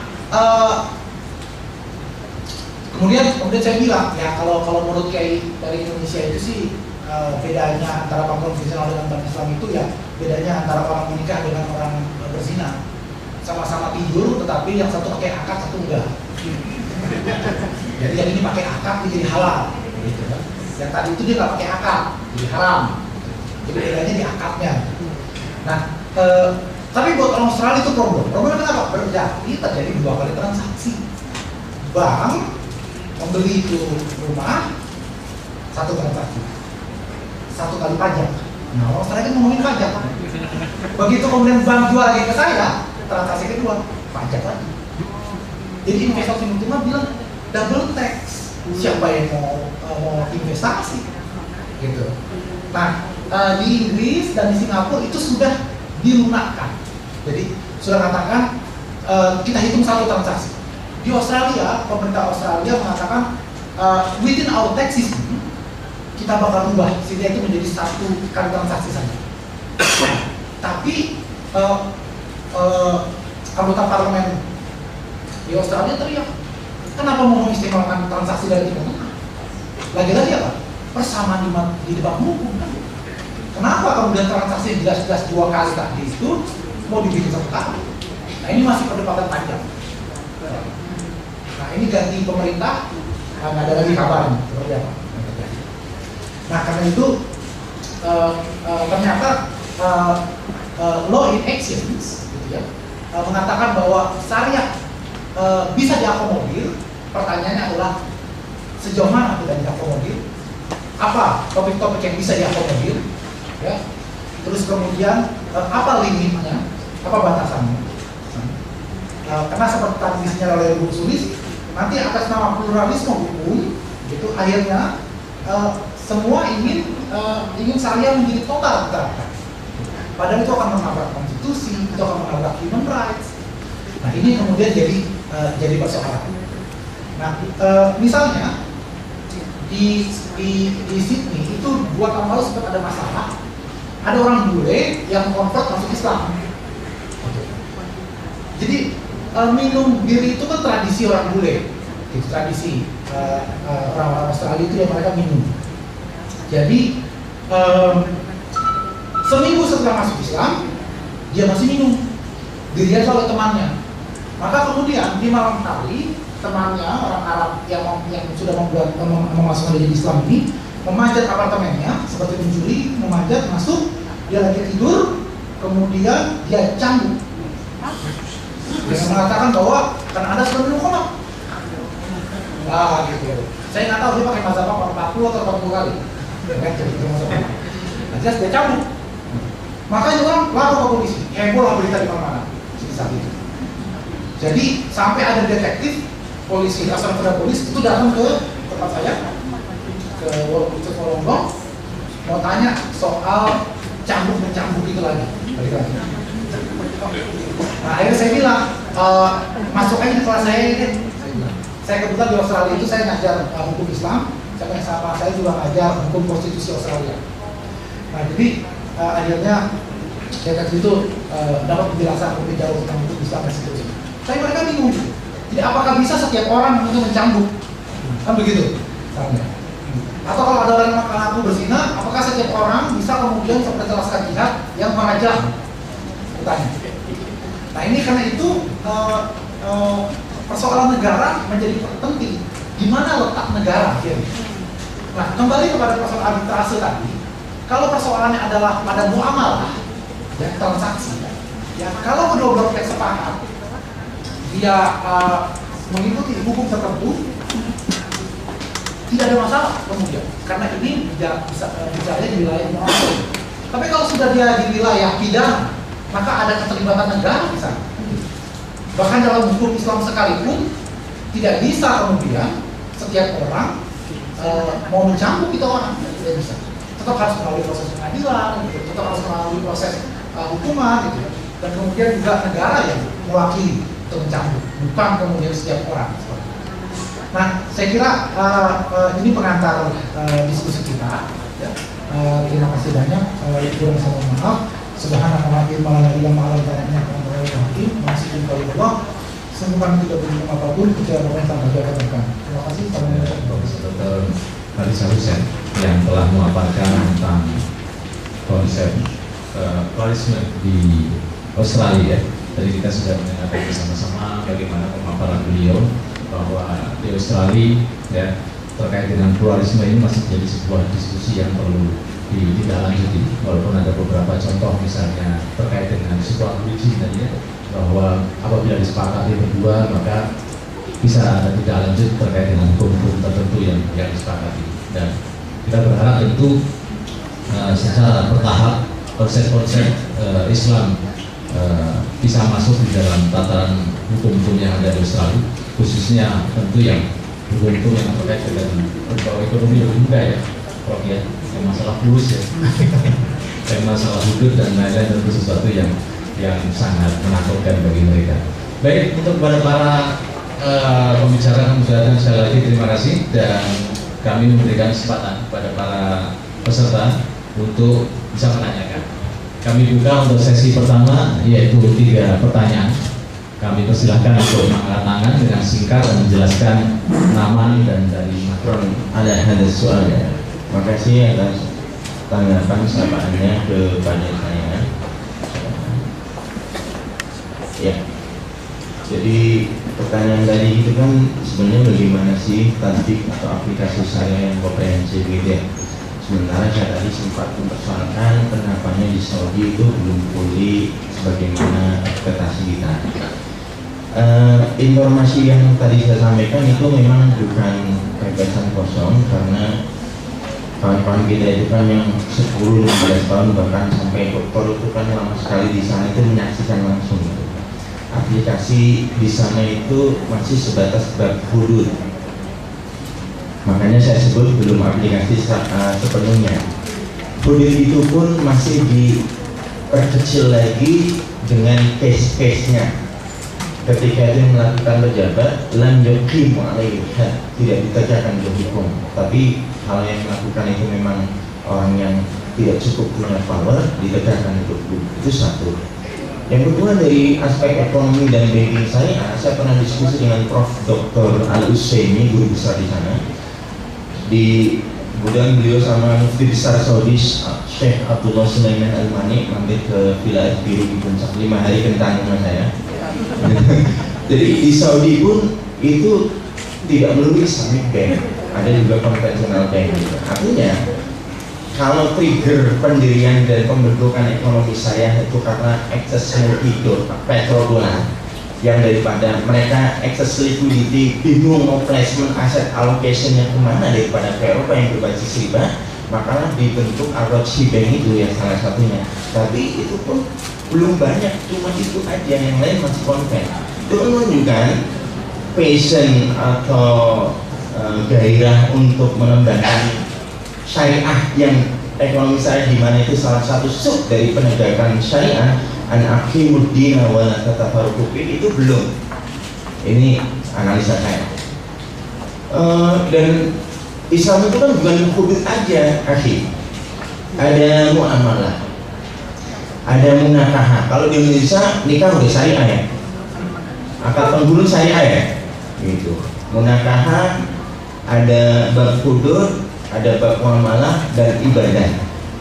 Di Saudi sendiri orangnya nggak salah banyak. Kalau zaman Khalifah Nabi dulu, ketika mau ada dua orang itu Kalau di pasar ya muktasib namanya, sebagai KAP-nya, akuntan publik gitu, yang akan mengevaluasi yang post ante cara kerjanya. Dari pokoknya dari kejadian yang ini langsung diciduk gitu. Di Saudi nggak melakukan. Paling di Mekah Masjidil Haram begitu adzan langsung pada tutup, betul nggak? Yang pernah umroh atau haji pasti menyaksikan itu lah gitu. Tapi di sana yang buta huruf pemberantasan 7 kampus terbesar di Saudi itu yang bangun orang-orang Mesir. Tapi begitu bisa jalan sendiri, orang-orang Mesir ini diusir pelan-pelan dan lecture di sana mostly itu orang Saudi. Kamu udah banyak, cukup banyak yang dokter. Nah, gitu. Orang-orang buta huruf nggak baca Quran, nggak salah itu pembiaran. Bahkan nggak pernah mau beranak, hanya lulusan Baccalaureus, lisan LC lah, yang lucu-lucu Prof. LC kan lucu itu. Saya nanya sama orang ini, 5 testament istimewa dan dirasah ila dirasah alunnya. Kenapa anda nggak lanjut ke magister atau doktor? Malfar baini wa baina al-mukut sama. Nggak ada bedanya uangnya antara dokter dengan saya, malah kayak saya. Nyebelin nggak tuh jawabannya? Begitu ya. Jadi itu yang saya dapatkan. Jadi simple ya, bisa diterima ya. Jadi kalau memang fully syariah ya mestinya totalitas gitu ya, jangan kudutnya aja, itu pun parsial gitu. Yang kedua, Prof, izin dulu yang terkait pertanyaan saya dulu ya, gitu. Kalau masuk ranah hukum positif itu hukum rimba saya nggak mau, saya nggak ngerti apa-apa hukum rimba gitu. Jadi aplikasi ekonomi syariah itu sejauh mana? Kalau skala 10 saya bilang masih 7. Nah, ini saya praktisi yang tanggung jawab jaga gawang bank syariah terbesar di Indonesia untuk aspek syariahnya dan pendakwah ekonomi syariah untuk nasional, saya bicara begitu. Nah, jadi gini, apa alasannya? Kalau anda mengatakan kita nggak ikut salah satu mazhab, saya nggak setuju. Kalau Muhammad Bagir Sadar yang close minded memang enggak.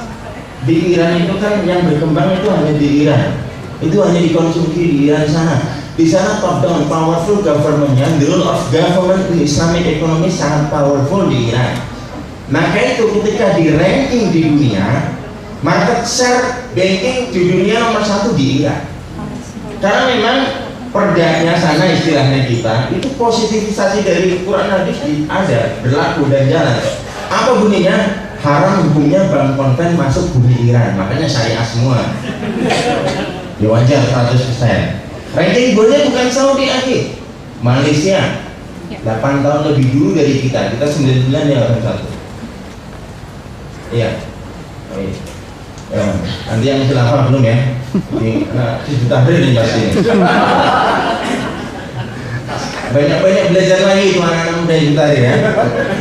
Sering komen tuh yang nggak pas gitu. Nah, kita saling nasihati ya. Jadi aku saya kalau nama cowok sering lupa saya. Kalau dari saya terus ya. Gitu ya. Bahasa Sanusi. Kalau Muhammad Bagir Sadar close main kan, dia tertutup apapun postulat konsep of Islamic yang of ekonomi maksud saya itu bukan dari Nabi, sahabat, tabi'in, Quran, hadis, ijma qiyas itu relatif resisten kan mereka. Kalau di kita mainstream, kenapa? Saya praktisi, saya tahu betul bangsa kita tuh mengadopsi seperti apa gitu. Walaupun DSN MUI kita sedikit beda dengan kiainya di Malaysia dalam kecenderungan untuk melegalkan fatwa bidang tertentu. Ini kan Kiai Haji paling nafis ada di sini gitu. Kalau di sana Al-Ina pernah legal, di sini enggak sampai hari ini. Sana pakai tawaruf sekarang. Tawaruf sampai sekarang pun secara set tidak pernah diterbitkan oleh DSN MUI. Paling hanya komoditi murba yang bursa komoditi itu substansi tawaruf, tapi perihal fatwanya bukan tawaruf gitu ya. Jadi di sini mainstream kami. Alternatif kritis enggak? Itu hanya individu, nggak ada wujudnya. Kalau mantap ketiga, Prof Jomo yang di Universitas Malaya tempat Kiai Haji Khalil dapat doktoralnya itu yang pulang-pulang malah tambah kaya ya. Karena sering bantuin riset profesornya dan lain-lain gitu. Itu bisa nggak ada wujudnya, anak individu saja. Jadi saya berani katakan di Indonesia Maimuniyah ini mazhab yang paling laku di dunia, bukan di akhirat, di dunia ya. Jadi kayak pelopornya siapa sih, pionirnya Pak Syafian Tonio itu kan orang pendahulu kita, first mover, pendakwah. Bang Adi Warman, walaupun mungkin fikih syariahnya nggak sejago Pak Khalil, tapi backing praktisnya jago. Beliau jagonya di makro mikroekonomi gitu ya. Tapi beliau pionir, harus kita apresiasi gitu ya, dan sebagainya ya. Jadi begitu yang bisa saya. Hasil audit syariah khusus aspek syariah tiap tahun turun. Saya yang exit meeting ke BI saya untuk Bank Syariah Pak, untuk follow up apa-apa yang dikomeni oleh OJK selaku regulator terhadap operasional Bank Syariah Mandiri saya betul. Jadi saya tahu persis gitu. Khilafah kenapa nggak saya majukan? Tadi kan saya belajar konteksnya Asia Tenggara dan sampai ini di dunia pun belum ada khilafah gitu loh. Jadi saya lihat praktisnya, bukan teori utopianya. Tadi Bu Prof ini sesuatu yang utopia gitu ya. Nanti itu kalau sudah terjadi satu imam di seluruh dunia khalifah, karena memang janji Nabi masa sejarah umat Islam ada dibagi 5 segmen. Pertama, al-khilafah ala minhajin Nabi, wal khilafah ala khulafur rasyidin, wal khilafah ala mulki Allah, wal khilafah ala mulki Jabar, kemudian kembali ke ala minhajin nubuwah. Nanti ente udah nggak hidup. Jadi jangan mau free rider aja, kontribusi itu untuk Islam apa? Dari meja seminar ke seminar nggak cukup praktik. Apa realnya kontribusinya di dunia apa gitu ya. Jadi teman-teman saya kritik ya orang-orang hati ini kalau ada yang hadir, jangan suka hanya bahas-bahas yang ilmiah di ruangan-ruangan gitu, namanya tazkif ya, masalah tazkif. Ngisi hadisnya boleh, tapi konkretnya mana bisa lihat gitu loh. Diisi terus tapi nggak pernah dipraktekkan ya percuma gitu kan. Demo ini nggak sering-sering, tapi itu apa kontribusinya? Cuma di jalanan teriak-teriak, nothing akhi, nggak ada manfaatnya. Jadi tolong kita berjuang tuh di semua sisi punya kelebihan dan kekurangan gitu ya. Jadi tidak boleh selama itu punya legal ground yang baik, acuannya kuat Quran hadis, aplikatif dan diamal soleh, orang ini lebih bermanfaat. Orang kata Nabi kan, khairun nas anfa'uhum lillah, asas kemaslahatan. Wallahu a'lam. Silakan. Alhamdulillah. Baik, di kalangan para ahli umum fikih, para ahli fikih itu juga terjadi perdebatan. Apa itu definisi dari Islam? Apa itu definisi dari Islam? Jadi misalnya apakah pemerintah Australia itu termasuk Darul Islam atau tidak? Itu kalau kita pakai pendapat dari mazhab Hanafi, Imam Abu Hanifah mengatakan yang disebut Darul Islam itu adalah negara yang tidak menghalangi orang-orang untuk melaksanakan syariah. Jadi itu definisi yang sangat minimalis. Jadi kalau pakai definisi itu, kemudian negeri yang tidak menghalangi orang untuk melaksanakan syariah, maka dia termasuk ke dalam kategori Darul Islam. Nah, begitu juga pembagian antara Darul Islam dengan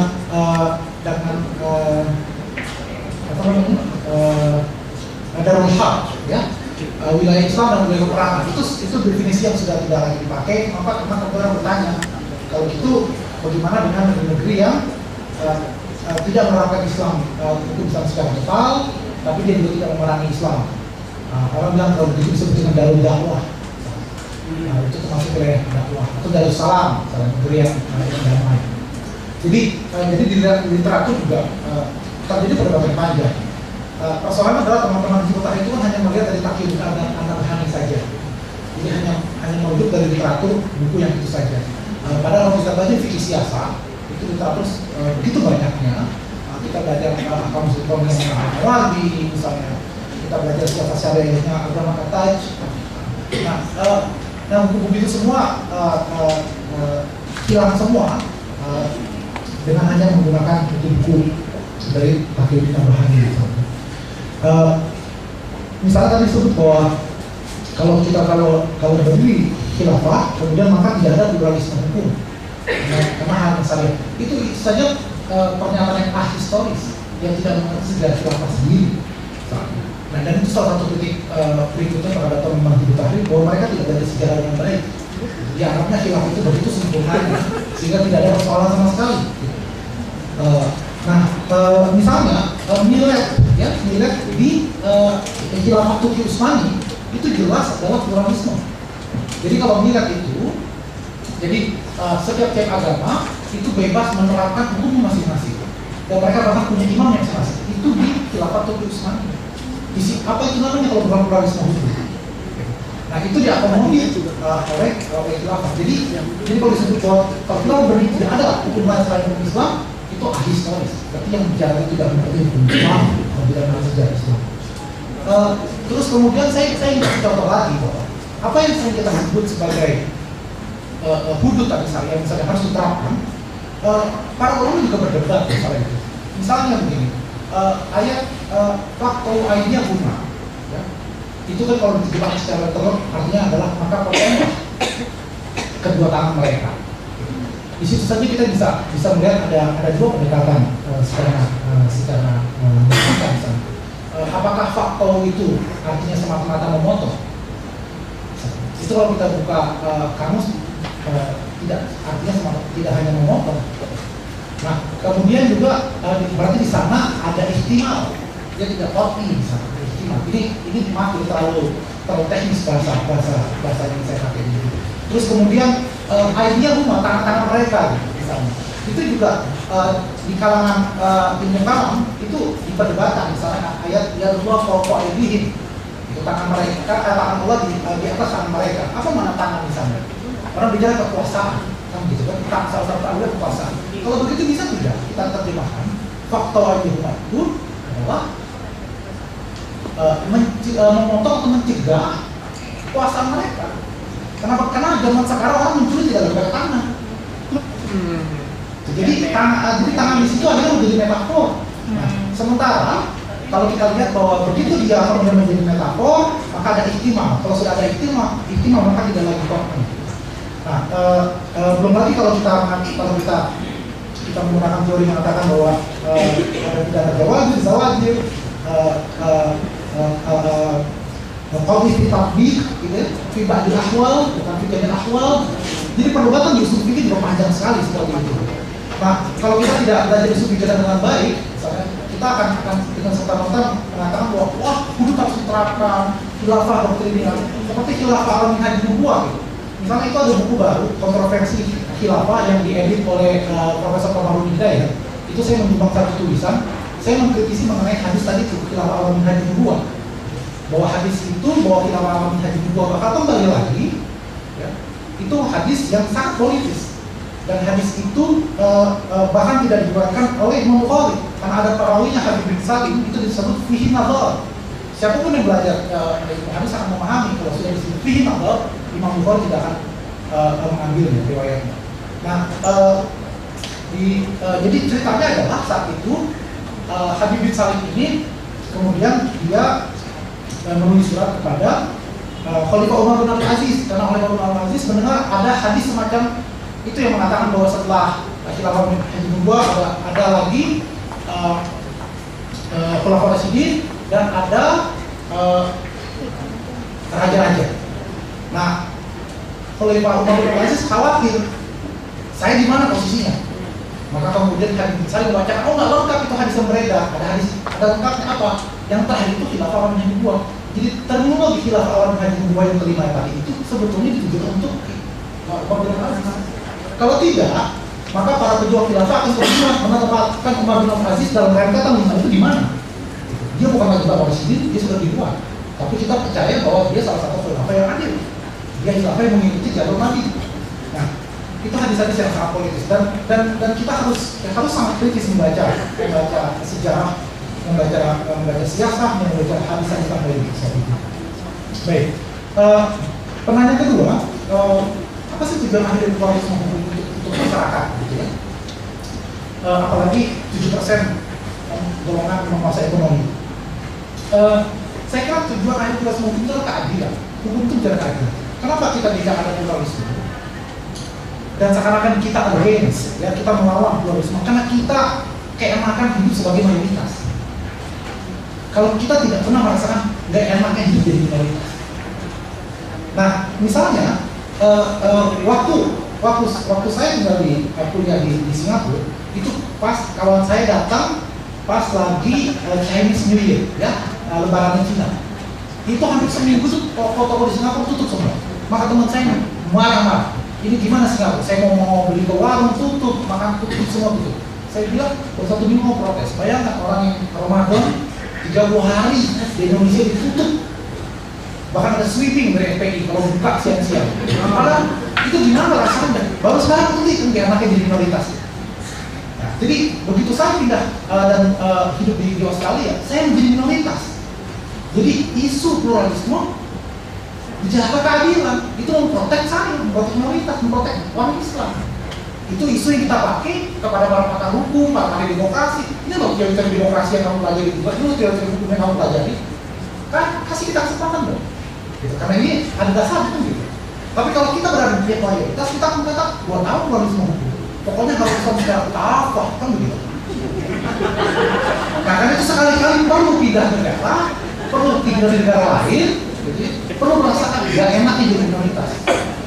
Nah, ketika kasus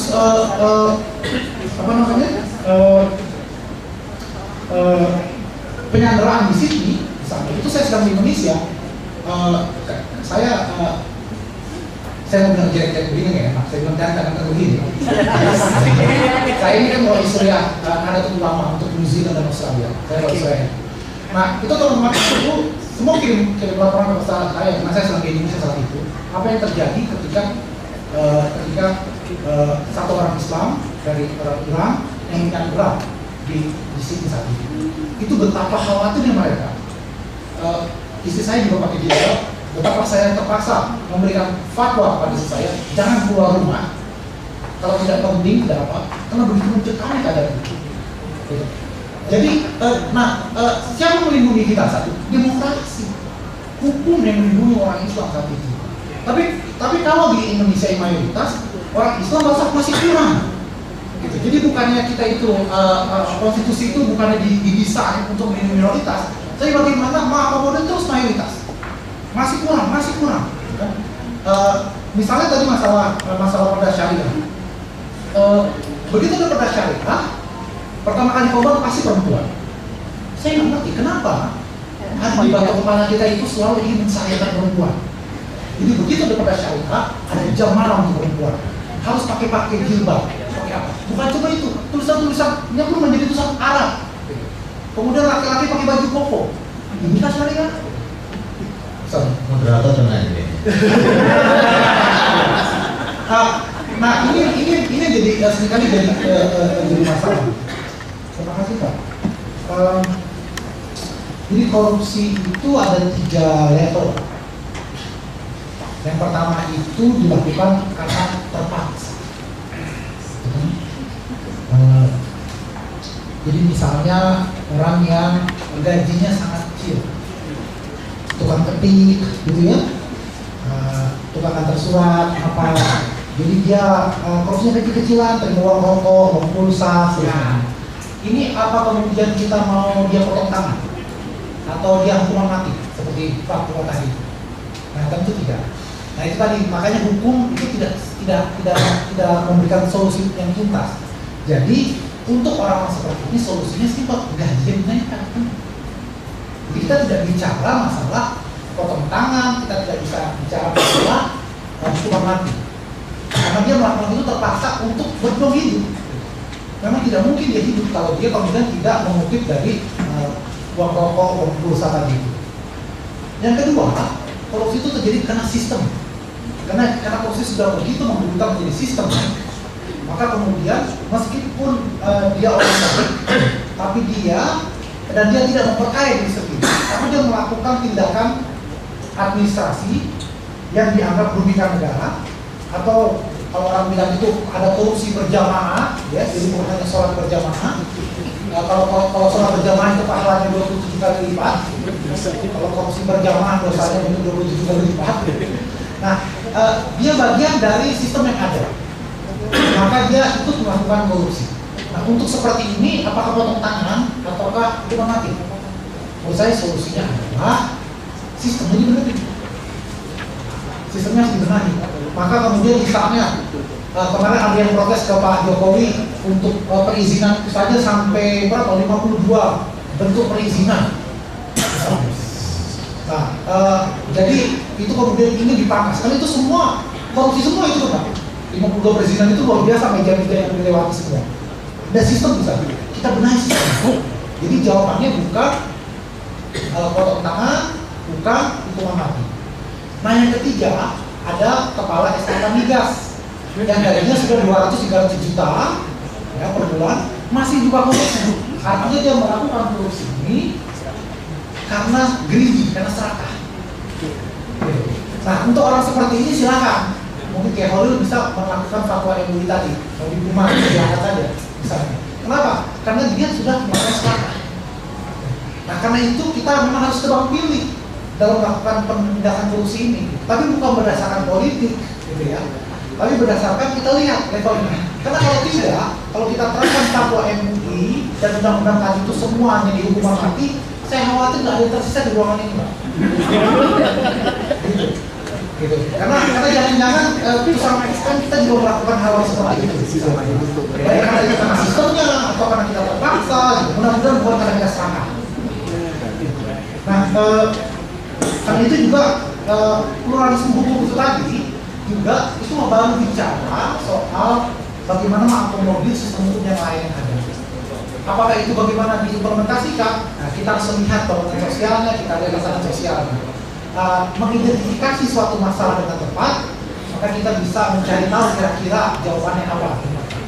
Nah, kadang-kala kalau teman-teman disebut tahlil, nggak tahu kita teman disebut tahlil karena sudah memuak dari ngantuk. Jadi semua masalah bisa selesai dengan khilafah. Khilafah is the only solution. Jadi mau kata harga BBM naik, mau masalah korupsi, semua selesai dengan khilafah. Nah, itu yang saya bilang pendekatan menjadi sangat narrow-minded. Bahwa ini ada persoalan gejolak sosial, dinamika sosial yang kita harus lihat apa problemnya, apakah memang harus diputuskan dengan potong tangan, hukuman mati, atau jangan-jangan persoalan simpel. Mbak Ratna ya, masalah LGBT, lesbian, gay, seksual sama transseksual ya. Transgender, transgender. Pluralisme hukum itu juga harus ada batasan, Mbak Ratna. Kenapa? Jok saya begini.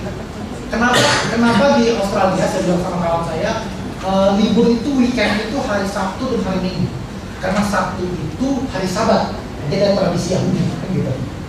Minggu itu ada tradisi Kristen, karena mereka ada misa ke gereja, kan gitu. Bagaimana kalau orang Islam bilang Jumat juga harus Minggu?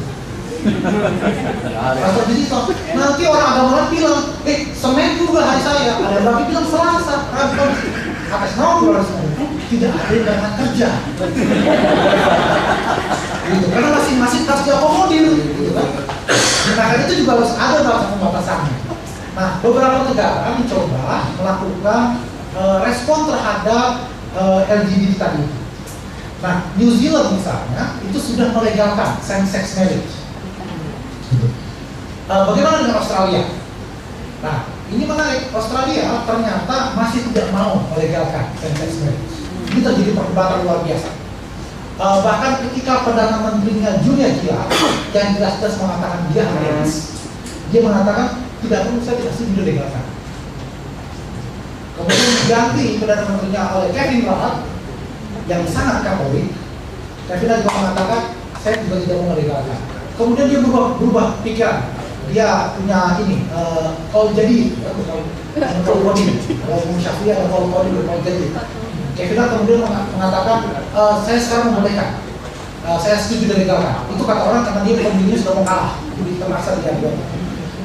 Sekarang Tony Abbott, yang namanya juga Abbott, ya. Si Tony Abbott ini kemudian juga sama, dia sangat Katolik, dia juga tidak mau melegalkan. Tapi bukan berarti kemudian orang-orang yang lesbi atau gay di Australia itu mereka akan terkena diskriminasi. Tidak. Jadi tidak boleh kemudian kalau mereka melamar pekerjaan, mereka ditolak karena orientasi seksualnya berlainan. Banyak kolega saya para profesor hukum yang juga gay atau lesbian dan tidak ada masalah. Pergaulan sehari-hari tidak ada masalah, gitu ya. Walaupun kalau yang mereka gay, kalau saya ke toilet saya agak hati-hati juga.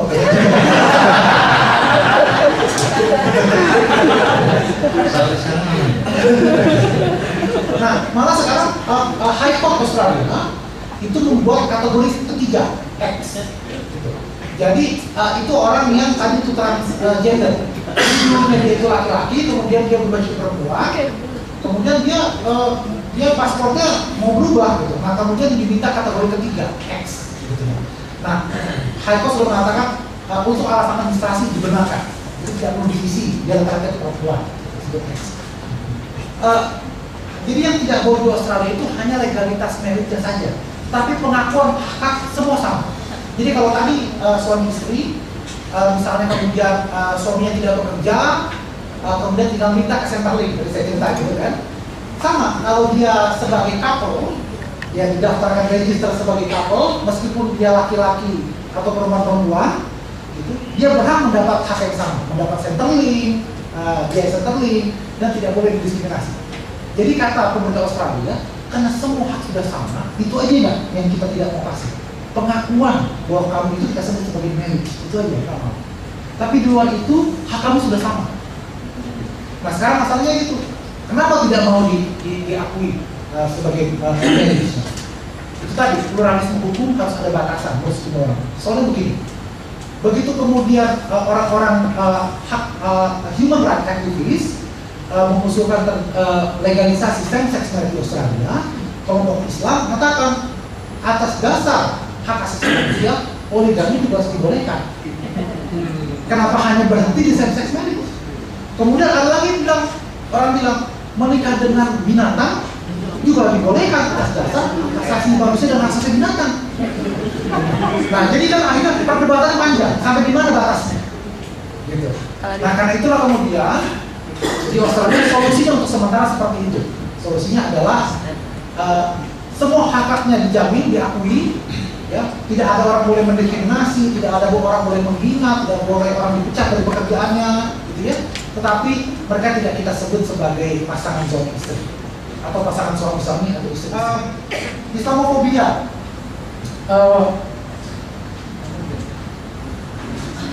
Saya kira sama ya.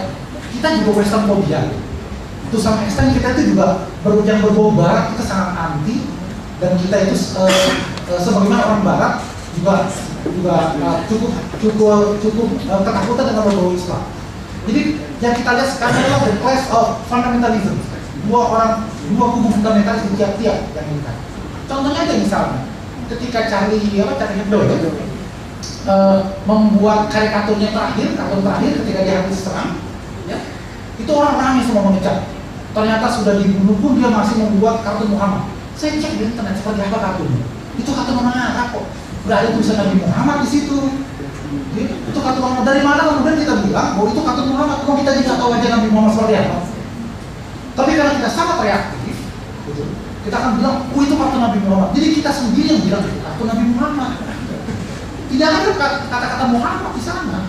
Kan ya gambar orang Arab. Kalau kita anggap itu kan gambar orang biasa, orang Tanah Abang itu. Selesai sebetulnya masalah. Nah, jadi satu contoh, masih ada waktu. Ya, soalnya saya tinggal di Wollongong, begitu kita baru beli rumah di sana, itu tetangga kanan kiri tidak ada yang mau menegur karena istri saya kaki jilbab.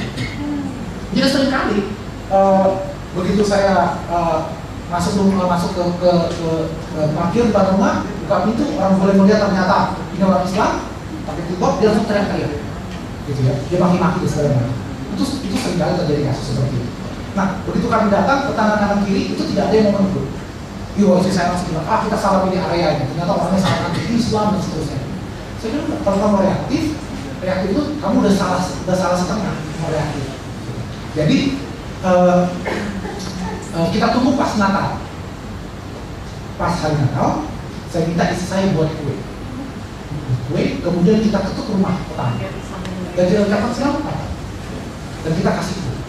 Dia terkaget. Maka terpaksa kemudian dia datang lagi ke rumah, dia bawa buah. Dan kemudian kita ngobrol. Terus mulai tanya-tanya sama apa, terus dia minta maaf, selama ini saya tidak tahu. Ternyata kalian itu tetangga yang baik dan seterusnya. Saya bilang sama istri saya, kalau kita punya tetangga sebelah kiri kita dan sebelah kanan kita sama-sama pakai tato, gimana respon kita? Takut. Sama juga, orang bule begitu tahu tetangga sebagai jilbab takut, teroris sekali dia. Padahal di barat itu yang pakai tato itu seni, tidak semua pakai tato itu preman. Tidak sebagaimana tidak semua yang pakai jilbab itu teroris. Nah jadi kita harus menemukan kesalahpahaman ini tidak boleh reaktif, harus dengan full diplomasi. Kita diplomasi. Tapi bagaimana kita berdiplomasi kalau sudah dikasih fatwa mengucapkan selamat hari Natal haram? Gitu. Nggak terima gitu. Akhirnya kan gitu. Nah ini yang jadi jadi persoalan. Satu contoh lagi Pak, sewaktu anak saya masih TK, sekarang sudah gadis, sudah 12 tahun.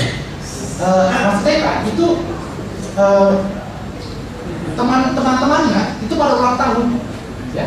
Teman-teman ulang tahun kemudian memberikan kartu undangan buat perayaan ulang tahun.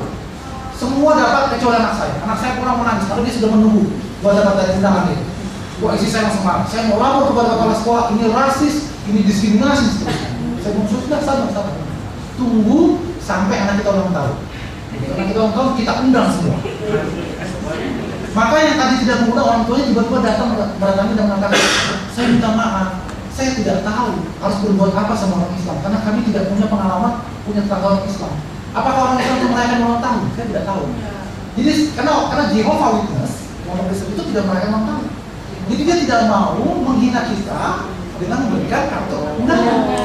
Gitu loh. Jadi ketidakpahaman itu, kalau kita kemudian reaktif, semuanya kita anggap dia anti-Islam, maka akan jadi perang dunia kan gitu. Nah ini kalau karena itu pemahaman kedua belah pihak it takes two to tango. Jadi kalau mau joget, mau dansa, ya mau dansa harus dua orang. Jadi harus dua belah pihak harus saling mengerti. Yang orang Islam harus mengerti, orang Barat harus mengerti. Kalau nggak begitu perang dunia. Saya kira demikian Pak. Terima kasih.